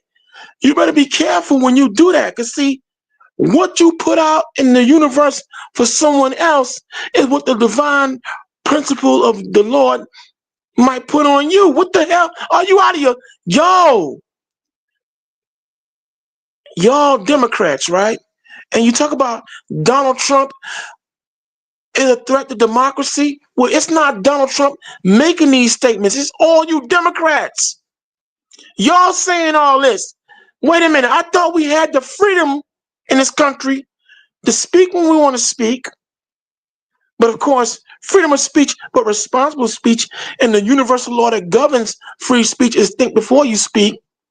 So freedom of speech, freedom of religion, freedom to vote who we want to vote for. And we did that. And now black men are some of y'all wishing death on us. I thought Donald Trump was the threat to democracy. Joy Behar on the View. I thought Donald Trump was a threat to our freedom in this country. Of course, you can say something. Come on in. Look what democracy has produced. I mean, under democracy, you got every corrupt mind running this country. Democracy is not good for America. Morals is good for America, which America don't have. And that is what democracy is. Do you understand in certain countries, things you do in this country, you can't do somewhere else? Do you understand in Russia, Vladimir Putin don't accept you woke culture people? You don't accept that lifestyle. If you in Russia, if you was a homosexual, male or female, they put you to death. Do y'all understand that?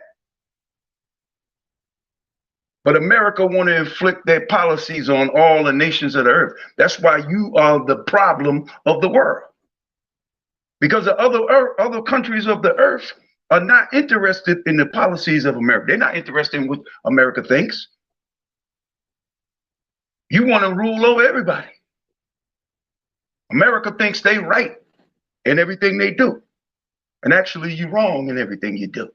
Nobody don't pay attention to nothing over here. Right? And I'm gonna say this too, like earlier, multi-generational was talking about America hey, we don't know if America got 20 years left. By what we're seeing now, it's getting closer every day to the end of this civilization. All right? Only the Almighty knows when the day comes, when he gonna take this whole kingdom out. Nobody else don't know. But what he's doing right now, I'm seeing he's stepping the game up of prophecy. Because this evil society got to go. Men is whacked out, women is whacked out. There ain't no order between the man and the woman. Man ain't doing what he's supposed to do. The woman ain't in her place. All this, man. Okay? And another thing I'm gonna throw out there. The people who claim to be the people of the Bible and all this, you're supposed to bring balance and peace to this earth. The war that's going on in Israel right now between Israel and Palestine shouldn't even be going on because you've been there almost 80 years. And y'all ain't brought no peace to this earth yet. The Bible tells you when the real people of the book return to the land, the nations will know no war no more. They'll never lift up a weapon against each other ever again. Now, how the hell y'all gonna be the people and there's wars going all over the earth as we speak? Y'all not the people, man. Why don't y'all just come clean and tell the truth? It was a good run, but your run is up. Time is up. Nobody don't live forever. People are born every day and people die every day. There's a time limit on everything. Okay? For the earth to go back to its true state, the wicked must fall. And that earth has been given into the hands of the wicked. Who rules the earth is the wicked, according to the scriptures.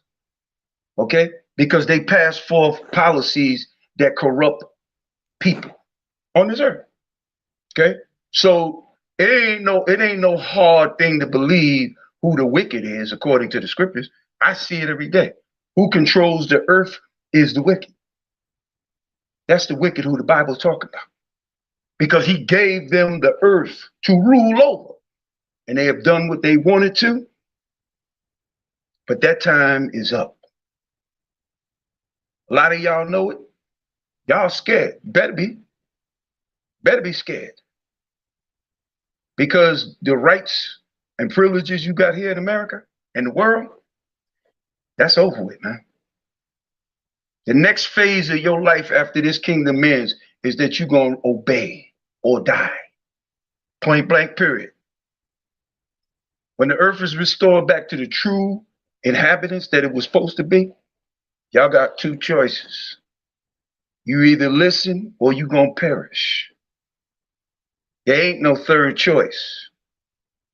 Do or die. Because you had that same attitude with us.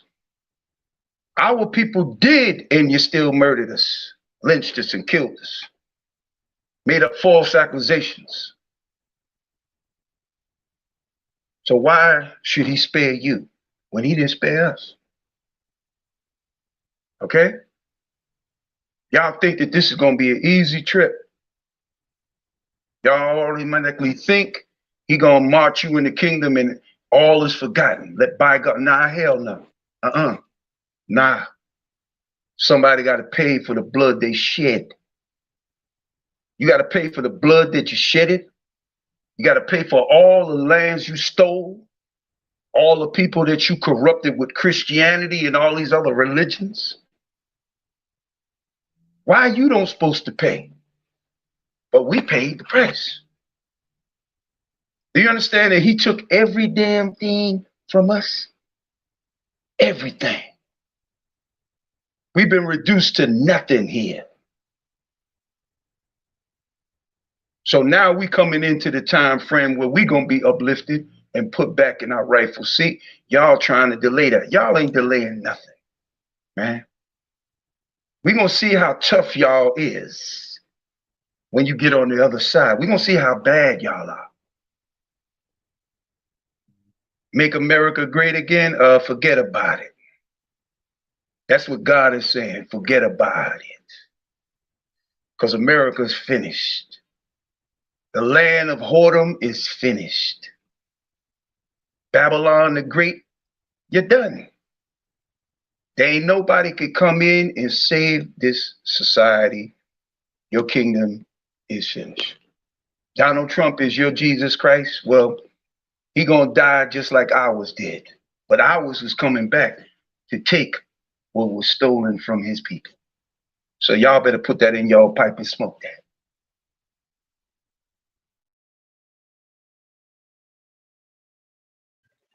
Yeah, so Kareem, if the video is ready, if that was your intent to show a video, if it's ready, you can run it. And for those who are tuning in, we want to welcome Smashing Idol and Jesus Justice League. Okay, I guess not. So moving on, let me just say this again. You hit on a lot of points, Shada, but I want to make sure I drive home the point that I've raised earlier. All those who got this death wish on black men, you are out of line with that. But yet y'all talking about democratic freedom in this country, that Trump is a threat to democracy. That y'all the threat. Okay, I let don't me hear play this video. Say again. She says she want to.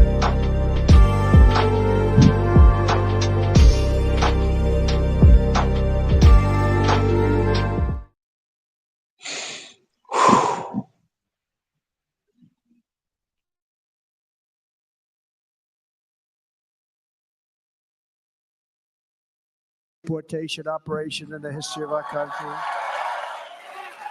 Even larger than that of President Dwight D. Eisenhower. This week on 60 Minutes, we report on former President Donald Trump's pledge to deport mass numbers of undocumented immigrants if he wins in November. It's something Trump has been talking about for years, saying it in an interview with Scott Pelley in 2015 when Trump was first running for president. When Trump talks about mass deportation, he often invokes a former president's name. Did you like Dwight Eisenhower as a president at all? Well, I wasn't around during President Eisenhower's. But he was a fair man. He did was a this. great with over- American. Yeah, he did this with over 1 million people. He did it, and it was actually very successfully done. It is a manifest right of our government to limit the number of immigrants our nation can absorb. But historians who've studied Eisenhower's deportation operation have concluded it was rife with civil rights violations and far from a success. The truth is that it was a short-term show of force, did not stop undocumented migration. We spoke with May Nye, a history professor at Columbia University who studies immigration. Trump refers to it as Eisenhower's plan, but it was really the plan of the Immigration Service and General Swing. General Swing was the commissioner of immigration. And being a former general, Swing had a military way of looking at the problem at the border. In the early 1950s, there was an influx of Mexican farm workers seeking jobs in the U.S. CBS's Edward R. Murrow reported on it in 1953, using a slur that referred to people who crossed the Rio Grande illegally from Mexico. Every 30 seconds, a so-called Mexican enters this country illegally. The number is increasing. The controversy arose in the 50s around the so-called Bracero program, which was a guest worker program for agricultural workers from Mexico. The growers who were hiring these workers, they preferred undocumented workers because they had fewer regulations governing their treatment. But this became an embarrassment to the Immigration and Naturalization Service because they wanted the farmers to only take the contracted braceros, and it was embarrassing to them that there were so many so-called illegals coming over. So the Commissioner of Immigration, Joseph Swing, concocted this big plan to round up and deport the so-called wetbacks, right? Wetback was an ethnic slur, really. It was the idea that people swam the Rio Grande to come over illegally, right? So it was called Operation Wetback. In California's rich Imperial and Coachella valleys, guards round up Mexican workers without identity cards and start them on the road back home. In 1954, the U.S. government deported massive numbers of undocumented Mexican laborers, most of whom were working on farms near the border. These people were just rounded up, put on trucks and buses, driven over the border, dumped on the other side, sometimes in the desert. In one case, 88 people died from sunstroke, and more would have died had the Mexican Red Cross not come to their rescue. According to Professor Nye, the mass deportation operation lasted about a year. It became expensive to maintain, and American agriculture growers had begun to comply with a federal program to hire Mexican workers legally, leading them to use fewer undocumented laborers. At the time, the Eisenhower administration said it carried out over 1 million deportations, but historians now believe many people were deported more than once and that the real number of people is significantly less. Two historians told us that some U.S. citizens were mistakenly deported as well. Because of the Tom Homan was acting director of U.S. Immigration and Customs Enforcement during the first 2 years of the Trump administration. We asked him about the connection between Trump's campaign pledge and Eisenhower's operation at the border. You know, former President Trump said that this plan would follow the Eisenhower model, that it would follow so-called Operation Wetback. I don't speak for President Trump, and I don't know what the Eisenhower plan even is. The historians that we spoke to call it a civil rights disaster. People were deported in dangerous conditions and some people died. If President Trump is saying that that's the model, that gives a lot of people President pause. Trump's not talking about.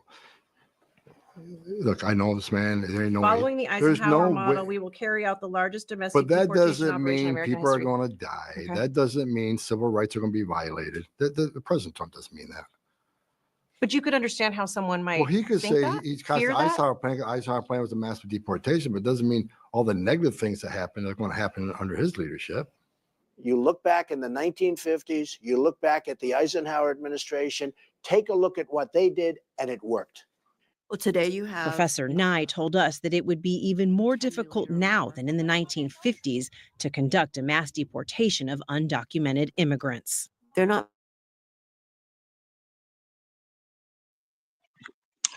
See, like I said, the reason I There's a reason why I call Kareem I've dubbed Kareem the seventh answer. 7 is the number of completion. See, we bring things out, we talk about things, and then here it is with her and her industrious self finds something that's relevant and intelligent and shows and validates what we're saying, that we're not making this up in a vacuum. There's no new thing under the earth, as the Bible says. Now check that out. This whole issue of immigration, it's been going on since before you and any of us were born, under Dwight D. Eisenhower. But he was no patron saint. So, this is where, you have to raise your eyebrows when it comes to Donald Trump. Eisenhower was behind, Patrice Lumumba, okay, and a few other African leaders in that time frame being assassinated. All right? So, yeah, as you can see, this whole issue about making America great again, this whole deportation thing, look, it's got a lot of sinister tentacles, underlying tentacles to it. But look, at the same time, some of these, I'm not going to sit up here and be the person that's going to be a bleeding heart for those people, because they coming over, they bringing their behinds over here with their anti-black attitude from Venezuela, from Uruguay, from Colombia, from Bolivia. They're coming over here with anti-black. Here's, as you always say so famously, Yeshaya, we ain't the ones that went into their country and disrupted their way of life and their economy. But they get their behinds over here, me no black, me no black, me no black. Me no negro, me no negro, we don't like no negro. And you wonder why that's the reason why we're not speaking up for your asses. And that's exactly why you're getting what you're getting under Trump. That's why you're getting what you're getting. Hold on, let me finish. Let me finish for a second. And that's exactly why you're getting what you're getting. Now go, Yeshaya, go. Remember, I think it was 22. John Leguizamo, Samo, he said Hispanics built America. I looked at this fool like, what year was that? What year did you build America? I mean, you Colombians, let's throw y'all out there. He's Colombian. Were y'all here in the 1600s? Hell no. Y'all wasn't here in the 1700s. Y'all damn sure wasn't here in the 1800s. Y'all probably only been coming to this country maybe since the 60s, maybe 70s on. I want to know what year y'all built this country. Y'all the backbone of America. The backbone of America. I want to know what advancements have you brought to the table to elevate America to the status that it is today. I'm waiting. Do anybody know how many inventions black people gave to the world? The world. And nobody don't acknowledge that. Y'all don't know, man. Things that you use every day in your house, or on your job, or where your daily life was created by us. When you go to the mail your mail, the post office box, that's ours. The stamp that you put your mail, when you use your mail, put a stamp on it, put it in the box, us. Traffic light that you stop at, and that's all over the earth. That's ours. The toilet bowl, the stove, the refrigerator, air conditioner, television was created by us. Locks on your doors, the elevator, fire escape. Man, I can go on all day. We invented potato chips that's sold all over the world by a man named George Crumb, a black man. Created potato chips in the year 1855. We created ice cream. The baby buggy, which is the baby carriage, the tricycle, the lawnmower, photon bed, man, come on, what? The pencil sharpener, the typewriter, the guitar, man, the piano, all this stuff is black created inventions. Do you know we created the propeller for planes? We created the roller coaster. I'm trying to remember as many as I can. Huh? Do you know we created the security systems for houses and buildings and stuff? Y'all know this? I want to know what y'all brought to the table. I mean, when you look at who the white man is making the most money off of music, it's our music, bro. We made America America. All American music come from black people. All of it. Country music too, jazz, rock and roll, blues, R&B, all of that. What did y'all bring to the table? All right? Why you running from your country? Huh? Why you running over here? You got a country to run to. We ain't got no country to run to. But y'all feed off of our sweat. It's time today, now we stuck up for ourselves and let everybody fight they fight. Don't fight for nobody but yourself. All right? You coming over here with this attitude toward us and hatred, but all of you got colonized by Spain and y'all don't spit on them. Why you think Colombia is in bad shape that it is, and Venezuela, the white man? But y'all little, I ain't gonna say that word. Y'all little wimps don't say nothing about what they done to you. But you got attitude toward us, man. That's why I say all of you nations gonna go exactly where you're going. You all gonna be right there with the white man in captivity. Telling you like it is. You better be prepared for it. You understand? We done stuck up for everybody. You got this anti-black hatred by Mexicans, and y'all don't even know. We helped free your ass from the Spaniards, what you call Cinco de Mayo. We helped you fight them to liberate you. Go look it up. But y'all hate us? And I'm gonna say this: white supremacy don't give a damn about you. They don't care nothing about y'all. Y'all better wake the hell up too. Because Donald Trump ain't playing. As crazy as that man is, he might tell the military, army, whoever, y'all don't want to split, shoot their ass and kill them. I'm telling you the truth about this man. Okay?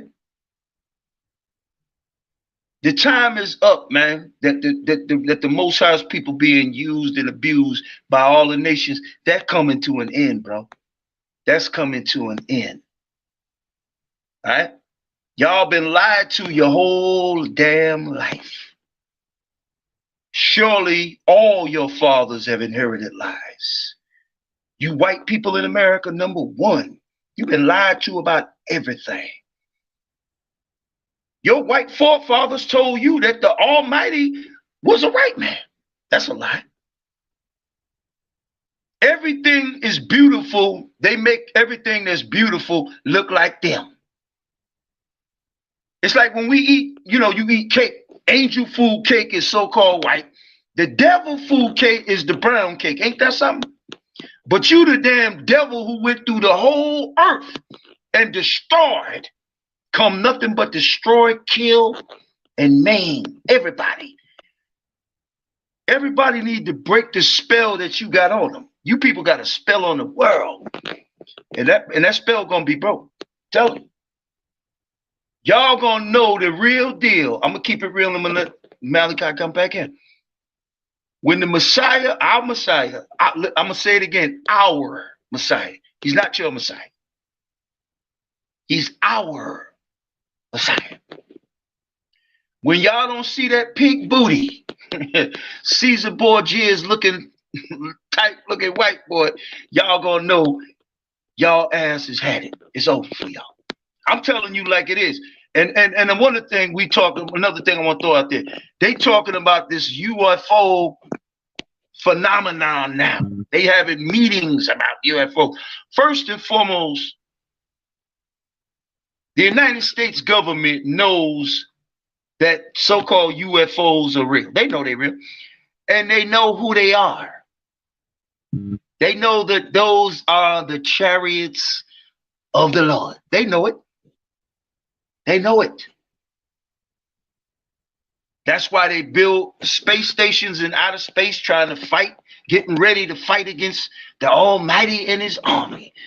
Man, do y'all know how long World War III is going to last? World War III is going to last 1 hour. 1 hour. I'll break that down to you in seconds. 1,800 seconds is 30 minutes. 3,600 seconds is an hour. That's how long. That's like watching 60 minutes in the kingdoms of the earth is just all going to be destroyed. In 60 minutes. Every evil empire that ever ruled for a period of time, and then they was overthrown, taken down. The Greeks ruled. They was the first white civilization, so-called white civilization, so-called European civilization. First and foremost, you ain't even European. Europe was named after a black woman, queen, named Europa. So y'all ain't even European, but I'll give you that for now. But anyway, the Greeks ruled under Alexander the Greek, which was Philip of Macedonia first. They had their rule and then they fell. Then the Romans rose up. They ruled for about 200 years. Then we rose up against them and we overthrew their kingdom under Septimius Severus. We were fighting in those gladiator arenas against tigers, bears, and lions and everything. We said, hold up, man. Yeah, okay. Just this one more. So I'm going to just say that all kingdoms fell. This is the last kingdom that the white man will ever rule. Point blank, period. Play the video. Yeah, so I'm playing these videos. I was going to play the first video because I wanted to show that these all been the same acts going back and back. But I want to play this video so y'all can kind of get a little idea of where I'm going with this. Movement is the principle of life, and because Move's belief is life, our name is Move. When we greet each other, we'll say, on the move. A small vocal minority among us seeks to destroy the heritage of 1776. Listen. We must be ever vigilant that this minority does not impose its philosophy on the unwilling majority of Americans. Philadelphia has gained an international reputation as a city with one of the toughest police departments in the world. It's a force of 7,500 men, shaped over the past 4 years into a formidable urban army, run by one man without political interference. His name is Frank Rizzo. He is a policeman's cop, often called the super cop. He holds more than 60 awards and citations. Again, in this example of what I'm showing, the act of them trying to shut us down, trying to keep us out of their, country, their nation or whatever, you feel me? Passing bills, you know what I mean, to get us up out of here. And then the people, just like the brother come on here trying to say, yeah, turn us against each other so we can be talking against each other.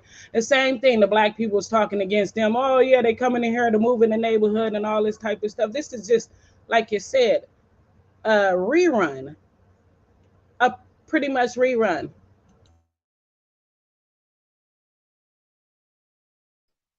It's a replay. Yeah.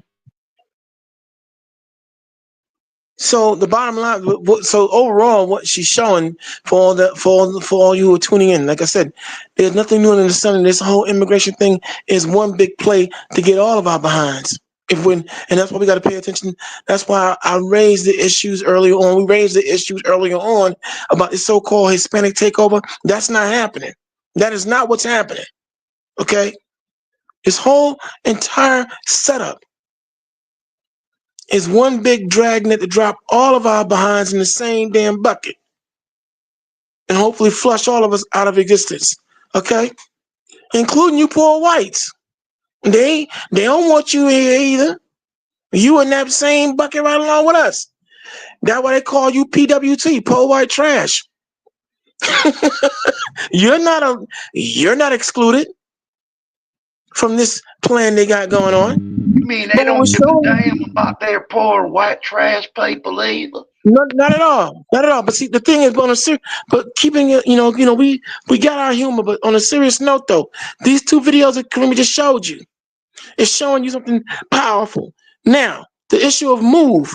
If you go back in 1983, MOVE was an organization dealing with, black power, black liberation, and separatism. And it was under the orders of Mayor Wilson No Damn Good. All right?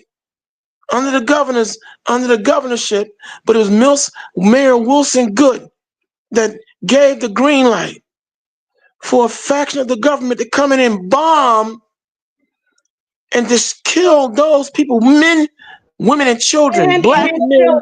Yes. Black men, women, and children in Philadelphia, y'all. Here on homegrown soil. Look it up, y'all. Terrorist act. See, a terrorist act against who? American-born citizens. So understand, it's one big dragnet. It's not black people and our own people was okay with that. The black people was okay with that because they didn't want them to move in their neighborhoods. Now, isn't that something? Huh? I mean, yeah. Can I go? Quick. Go. Who believes in their heart that the people that rule this earth should be judged by the Almighty Creator for the crimes they committed? I mean, let's keep it real here. Cause I'm on board with it. Like I was talking to one of my friends, man.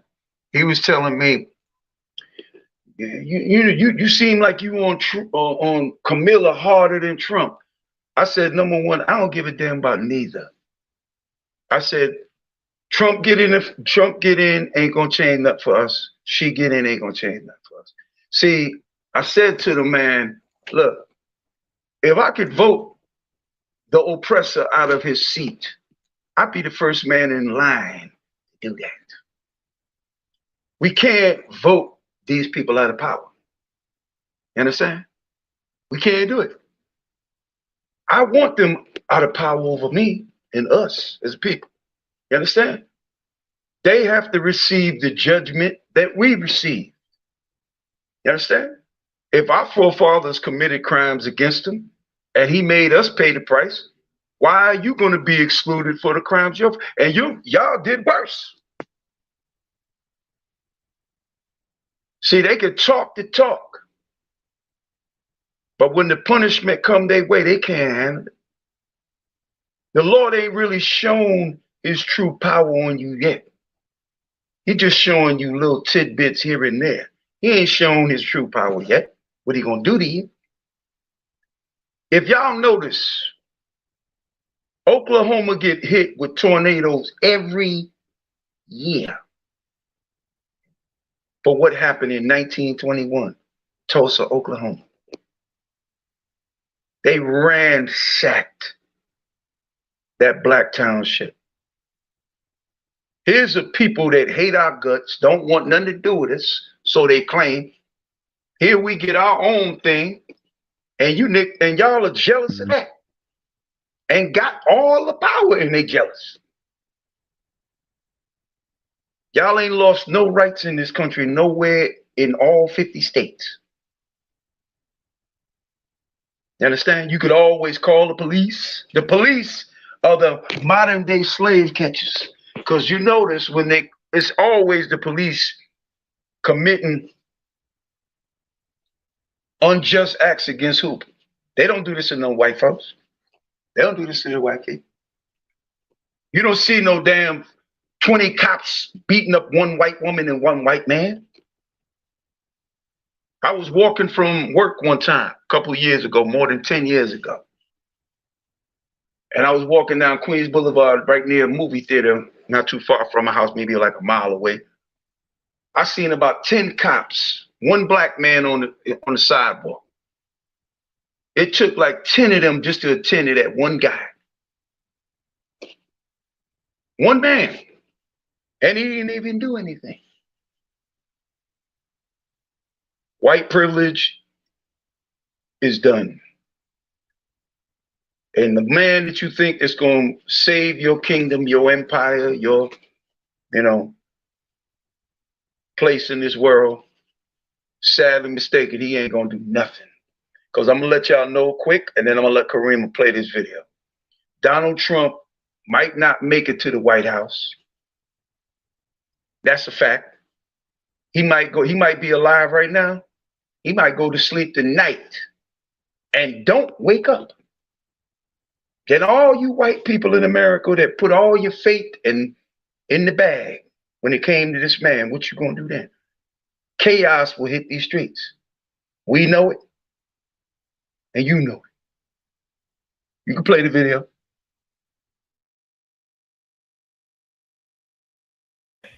Rode into Managua and rode into power in Managua, overthrowing Somoza, the Somoza regime that had been put in place by the U.S. government. And when the Sandinistas rolled into Managua, the United States government shifted from Southeast Asia into Latin America. And guess what? Just so happens in Latin America, most of the world's cocaine is harvested. In January 1981, Ronald Reagan became America's president. Reagan's foreign policy, the Reagan Doctrine, emphasized rolling back global communism by supporting rebel groups fighting communist governments, both openly and covertly. In 1982, without informing Congress, Reagan gave the CIA permission to aid the Contras with a $19 million budget. Unable to use American funds directly to support the Contras, a plan was hatched to do it indirectly. For months, the U.S. had been surreptitiously selling weapons to Iran, which was at war with Iraq at the time. In exchange, Iran would help free American hostages in Lebanon. In December 1985, Lieutenant Colonel Oliver North, a military aide to the National Security Council, proposed a modification whereby the arms would be sold directly to Iran and some proceeds diverted to the Contras. A subcommittee headed by John Kerry would later allege that North and the CIA had also helped build up a cocaine trafficking network to provide additional funding to the Contras. And guess what? All of a sudden, African people lost our taste for heroin, and suddenly we got involved in cocaine. But it wasn't just cocaine. It wasn't cocaine. It was a derivative of cocaine. It was something that somebody went into a laboratory and created so that it would be cheap enough for massive distribution throughout the African community. So one of the greatest ironies about the drug war, just like with prohibition in the 20s, when you make something illegal and people have no other resources to lean upon to feed their families, you have created a very, very dangerous economy. Studies have demonstrated consistently that the rate of drug use among whites and people of color is essentially the same. But if you look, you see a huge disproportion with respect to people of color. And so it has been a very racially targeted campaign. So now there's a counterinsurgency war that's being initiated against the Nicaraguan people and the Nicaraguan revolution, and another war that's being initiated against the African people here in the form of crack cocaine chemical warfare. This is what we are talking about. The United States government did it. August 20 of 1996, a white guy out of San Jose, working for the San Jose Mercury News, kicked off a series of newspaper articles revealing the FBI involvement in creating crack cocaine epidemic in our country. What we understood was that the White House is the crack house and Uncle Sam is the pusher man. But when you talk about the CIA, you know, what has to be understood is you're talking about the American government. I think the package we brought forward addresses a quote, And we don't know how many people locked up, how many people dead, because J. Edgar Hoover had made the statement that what he wanted to be very clear was that to young Africans, that if you become a revolutionary, you'll be a dead revolutionary. And so it was designed to demoralize the community and create this sense of invincibility and white power that you can't fight them without dying. And people were, in many instances, terrified to sit up in a meeting like this with children and what have you, and have the door kicked in and FBI and agents and other cops running in with their guns drawn. This was common stuff, where the FBI would attack a building and would destroy the materials, where they take your newspapers and sit them in the middle of the room and set them on fire, or piss on them, or do some other kinds of things and make them. This was the terror that existed inside this country. And when they did this to the young African workers and poor people, then we saw all these other so-called Negro leaders who would come up attacking the community. The problem was the community. We need to atone. We need this and that. Should not allow people to be able to distribute this poison without fear. Congressman Rangel, along with much of the black political leadership, was a key advocate for erecting these laws in the first place. They should be caged like wild animals because that's what they are. We are not going to be put back into slavery by our own people. It wasn't that the government was the problem, it was the people who were the problem. One of the things you begin to understand is that America needs the narrative of black pathology. You know, everything would be fine if only black folks would. Right? We've heard this. And then you begin to fill in the blank. If only they would value education. If only they would not be thugs. If only they would. You fill in the blank in terms of that black pathology, because that is absolutely necessary in the narrative of America. And so we had to struggle against this concept that was out there, even among the African working class itself. Because what we found is that the people who were out pushing crack cocaine often thought it was their idea that they were doing it. They thought, I'm out here. Being arrested or ending up in juvenile detention centers where they're introduced into the criminal justice system. While 1 in every 17 white males has the likelihood of being in prison, 1 in 3 black males is more likely to end up in prison. In fact, for black males in their 30s, 1 in 10 is either in a prison or a jail on any given day. But if we look at these rates of incarceration, what we have, in fact, is a racial prison industrial complex. Prisons are a way to deprive supposed criminals of their freedom as a way to pay society for their crimes and violations of the social contract. They began as institutions of reform and re-education, but have turned into sites of political disenfranchisement. And take over and make their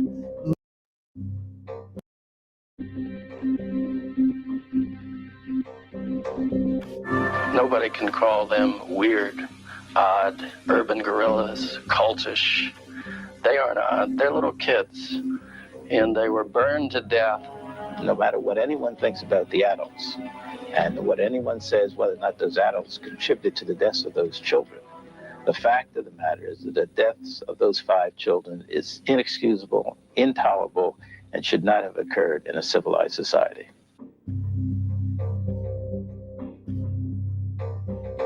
people then, there was still, is now, African-American area neighborhood. You still have now retired doctors and teachers and principals who live in that area. It's always been a great area. People always thought it was a nice place to live. It was just ironic that MOVE decided to go into that neighborhood and take over and make their move or make a stance as to who they were, what they believed, and how they wanted to affect the neighborhood. And I think that's the thing that people fear, or the system feared the most. Many people can tell you that the system is wrong.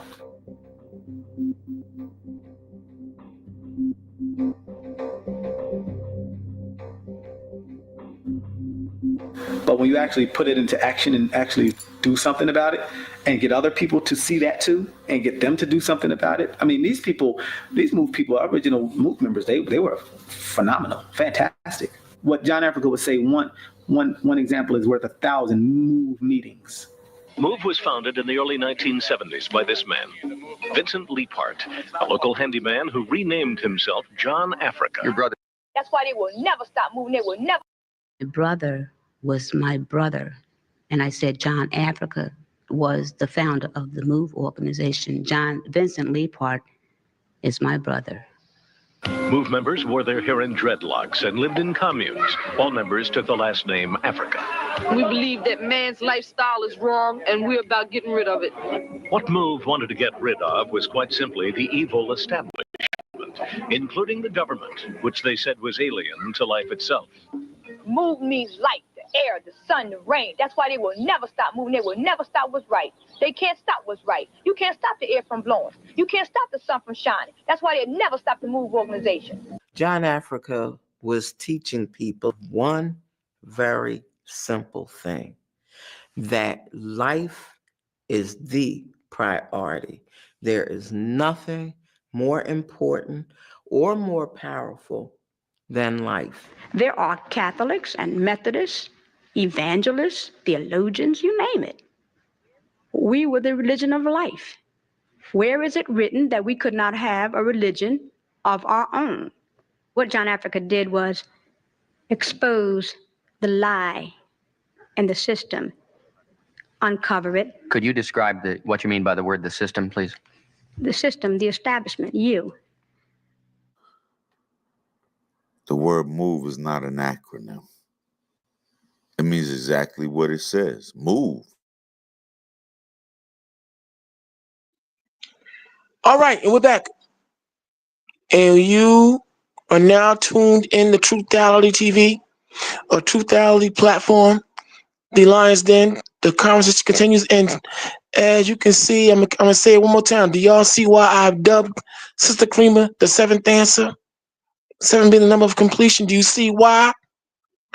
Hey, yo, we talk about it, she finds it. See, we don't, these videos, I hope the takeaway from the 3 videos that you've seen so far is that you got one nucleus of a problem and you got a government that's playing both sides of the fence. I hope you're taking away from this video that, yeah, there's some of y'all that are on the Trump bandwagon with the issue of deportation and so on and so forth. But yo, don't forget, there's certain factions playing both sides of the fence, and where you got, oh yeah, get those Hispanics out of here, so on and so forth. But before that, you had a lot of black folks who were on board,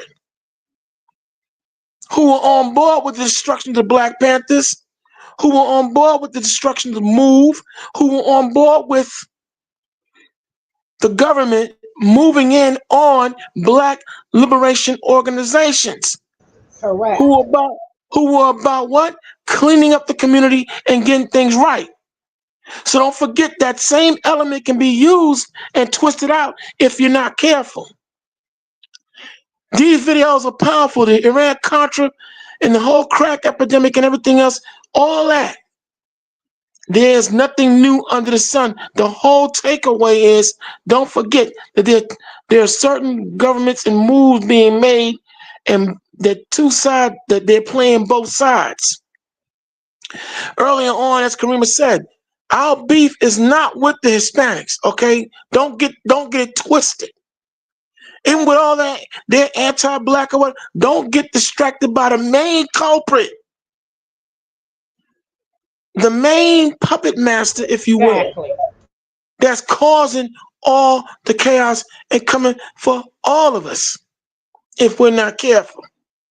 So the takeaway from these videos, I hope y'all seeing. Some of y'all were just born when this stuff was popping off. But this is why, yeah, I may not be a scholar in the area of ancient history, but current history, oh, we on point with that. So we want you to understand that when we make the statements that we're making, and this goes to anybody who's listening,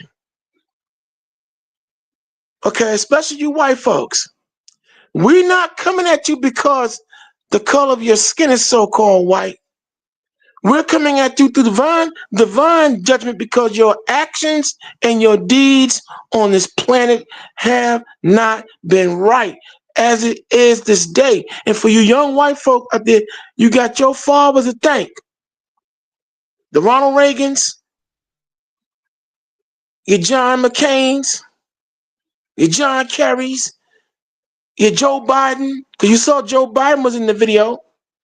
Yeah, Joe Biden been doing this since we were kids.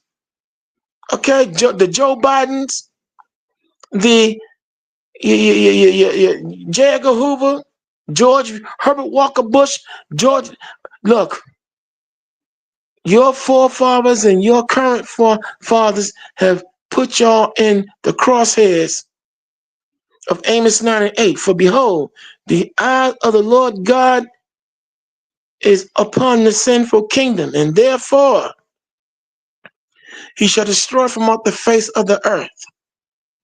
See, we bring the proof here. See, this is why you tune in too. Quick commercial break.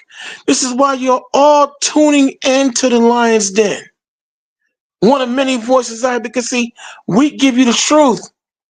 This is the world that we've inherited. Therefore, we're going to talk about it the way it should be talked about. We're going to cover other, and what I don't know, Karima knows. And what Karima don't know, I know. And what I don't know and Karima don't know, Yashada know.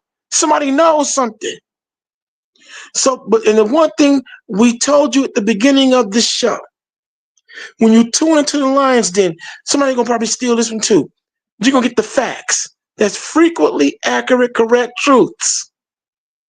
And it's up to you, though, however, the listener, as we disseminate, which is a fancy word for spread, this information to you, to get up off your abakatutski, your butt, your booty, and check things out for yourself. And this is why we urge you, go ahead on and listen to other voices that are out there. Go listen to Al Sharpton. Go listen to Roland Martin. Go listen to all these so-called mainstream media shows, and you'll see why you tune in here. Because they're not giving you this. They won't give it to you. But we will. But we will, and we are going to. And we do this proudly. All right? And what we want you to do when you tune in, hit the like button. Hit the subscribe button. Share this show because it's absolutely free. Share this show. Let them know that you have the terrific three. Yeshaya, Big Baby Hebrew, Malachiah, and the seventh answer, Sister Karima, doing it unapologetically. And when you roll with the Lion's Den, you're rolling with the pride. And we're permanently ready in destroying evil, starting with our own. Okay? Now, we've been 2 hours in. We said it's going to be a prelude and an open dialogue. So I want to keep, we just gave you we gave you an appetizer. Consider this an appetizer. We want you to tune in tomorrow night, or depending on what time we go on tomorrow. We're going to go heavy into heavier into this issue concerning the buildup of Russia, from Russia with blood. All right? This is a very serious time that we're living in. So I want to thank Multi-Generational Mulatto, 1968, MAGA Spice 2024, Cooking with Billy, Great 202, Jada Snake, Ryan Elliott, Afro-Asiatic. We want to thank Brother Marquis, Smashing Idol, Jesus Justice League, Vicar Emerson World. We want to thank you all for tuning in. And any parting shots, Seventh Answer, Sister Karima? Yo, I want to say something to Karima. Yeah, Karima, send me that video. I need that. Could you text that video to me, please? I got you. All right, thanks. So now, any parting shots, Seventh Answer? Well, okay, how about you, Yeshaya? Any parting shots? Nah, I'm outside, so nobody can really hear me that well. So, nah, I'm not going to say nothing. No, we hear you actually loud and clear, and we in the great outdoors with you. All right, so I hope everybody been fed on this broadcast, because what we about is bringing truth. What we about is waking up the souls of the dead. A lot of our people, man, don't know this information, but they need to know this information to sustain themselves in this world. Because this world here has always been an enemy to our people, and it will remain an enemy to our people until it's fully taken out the way. So all we saying is prepare yourself for what's really going to happen. So I'm going to leave it at that. And as I close out, I'm gonna give 1968. Since we were born the same year, 1968. The last word on this one as well. They dug a hole for us, not knowing it's dug for them. The Book of Psalms, 1968. Okay. So with that being said, you've been given the appetizer here in the Lion's Den. The conversation will continue, y'all. Don't worry. And in closing, that is Sister Karima, the Seventh Answer, along with the man ready to talk raw, Yeshaya Dar, and I, Baby Hebrew, thank you for allowing us to come into your mind, soul, and cipher. As always, we give our abilities and what we bring to the table in positivity and spiritual enlightenment. We give all credit to the Lord in Christ, from whom all positive thoughts flow. And the Spirit of God, Cornelius, as always, imparting on the Hebrew tip, I close out saying, unapologetically, Shalom, peace, Ahab, love, and the Posh is about saving your soul. And we are all the way up out of here.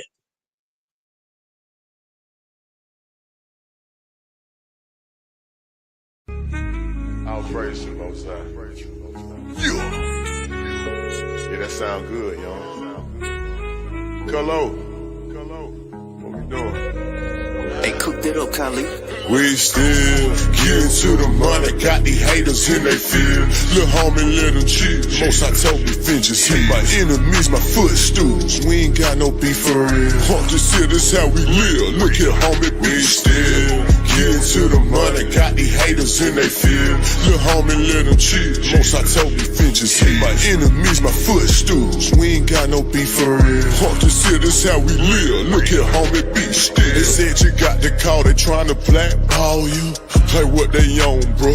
You can't blackball a boss. The whole world, they hate is right here. The way you hate your neighbor, might as well pull the trigger on yourself. You know we get excited by the smoke. Every day we casting flesh. Say my treasure stored in heaven, we gon' blow the rest. They disrespected and we check the bank that causing kept it still. They asking others about my business, but I ain't got no instant miss. See, I still deal with ox direct. Cause your person don't mean you respect. Your outlet don't get no credit if the ox ain't in it.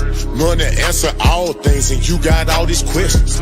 Playing Vic. Look, I employ slavery. If you broke your say yo, them crews in the hood, Jews in the hood. I caught them clues, now I'm good. I broke it down, he understood my all to you. Filtered through, you found a few, I'm good. We what we sold, this here exclusive. They like, hey, folk, look what you doing. We still getting to the money, got these haters in they field. Lil' homie, let them chill. Most I told me, finches hit my enemies, my footstools. We ain't got no beef for real. Fuck this here, this how we live. Look here, homie, we still Getting to the money, got these haters in they fear.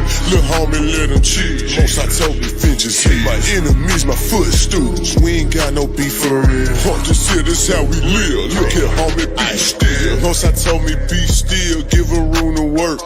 Know my movie work. If faith ain't good, don't put the work in. In the spirit flexing, that my day job.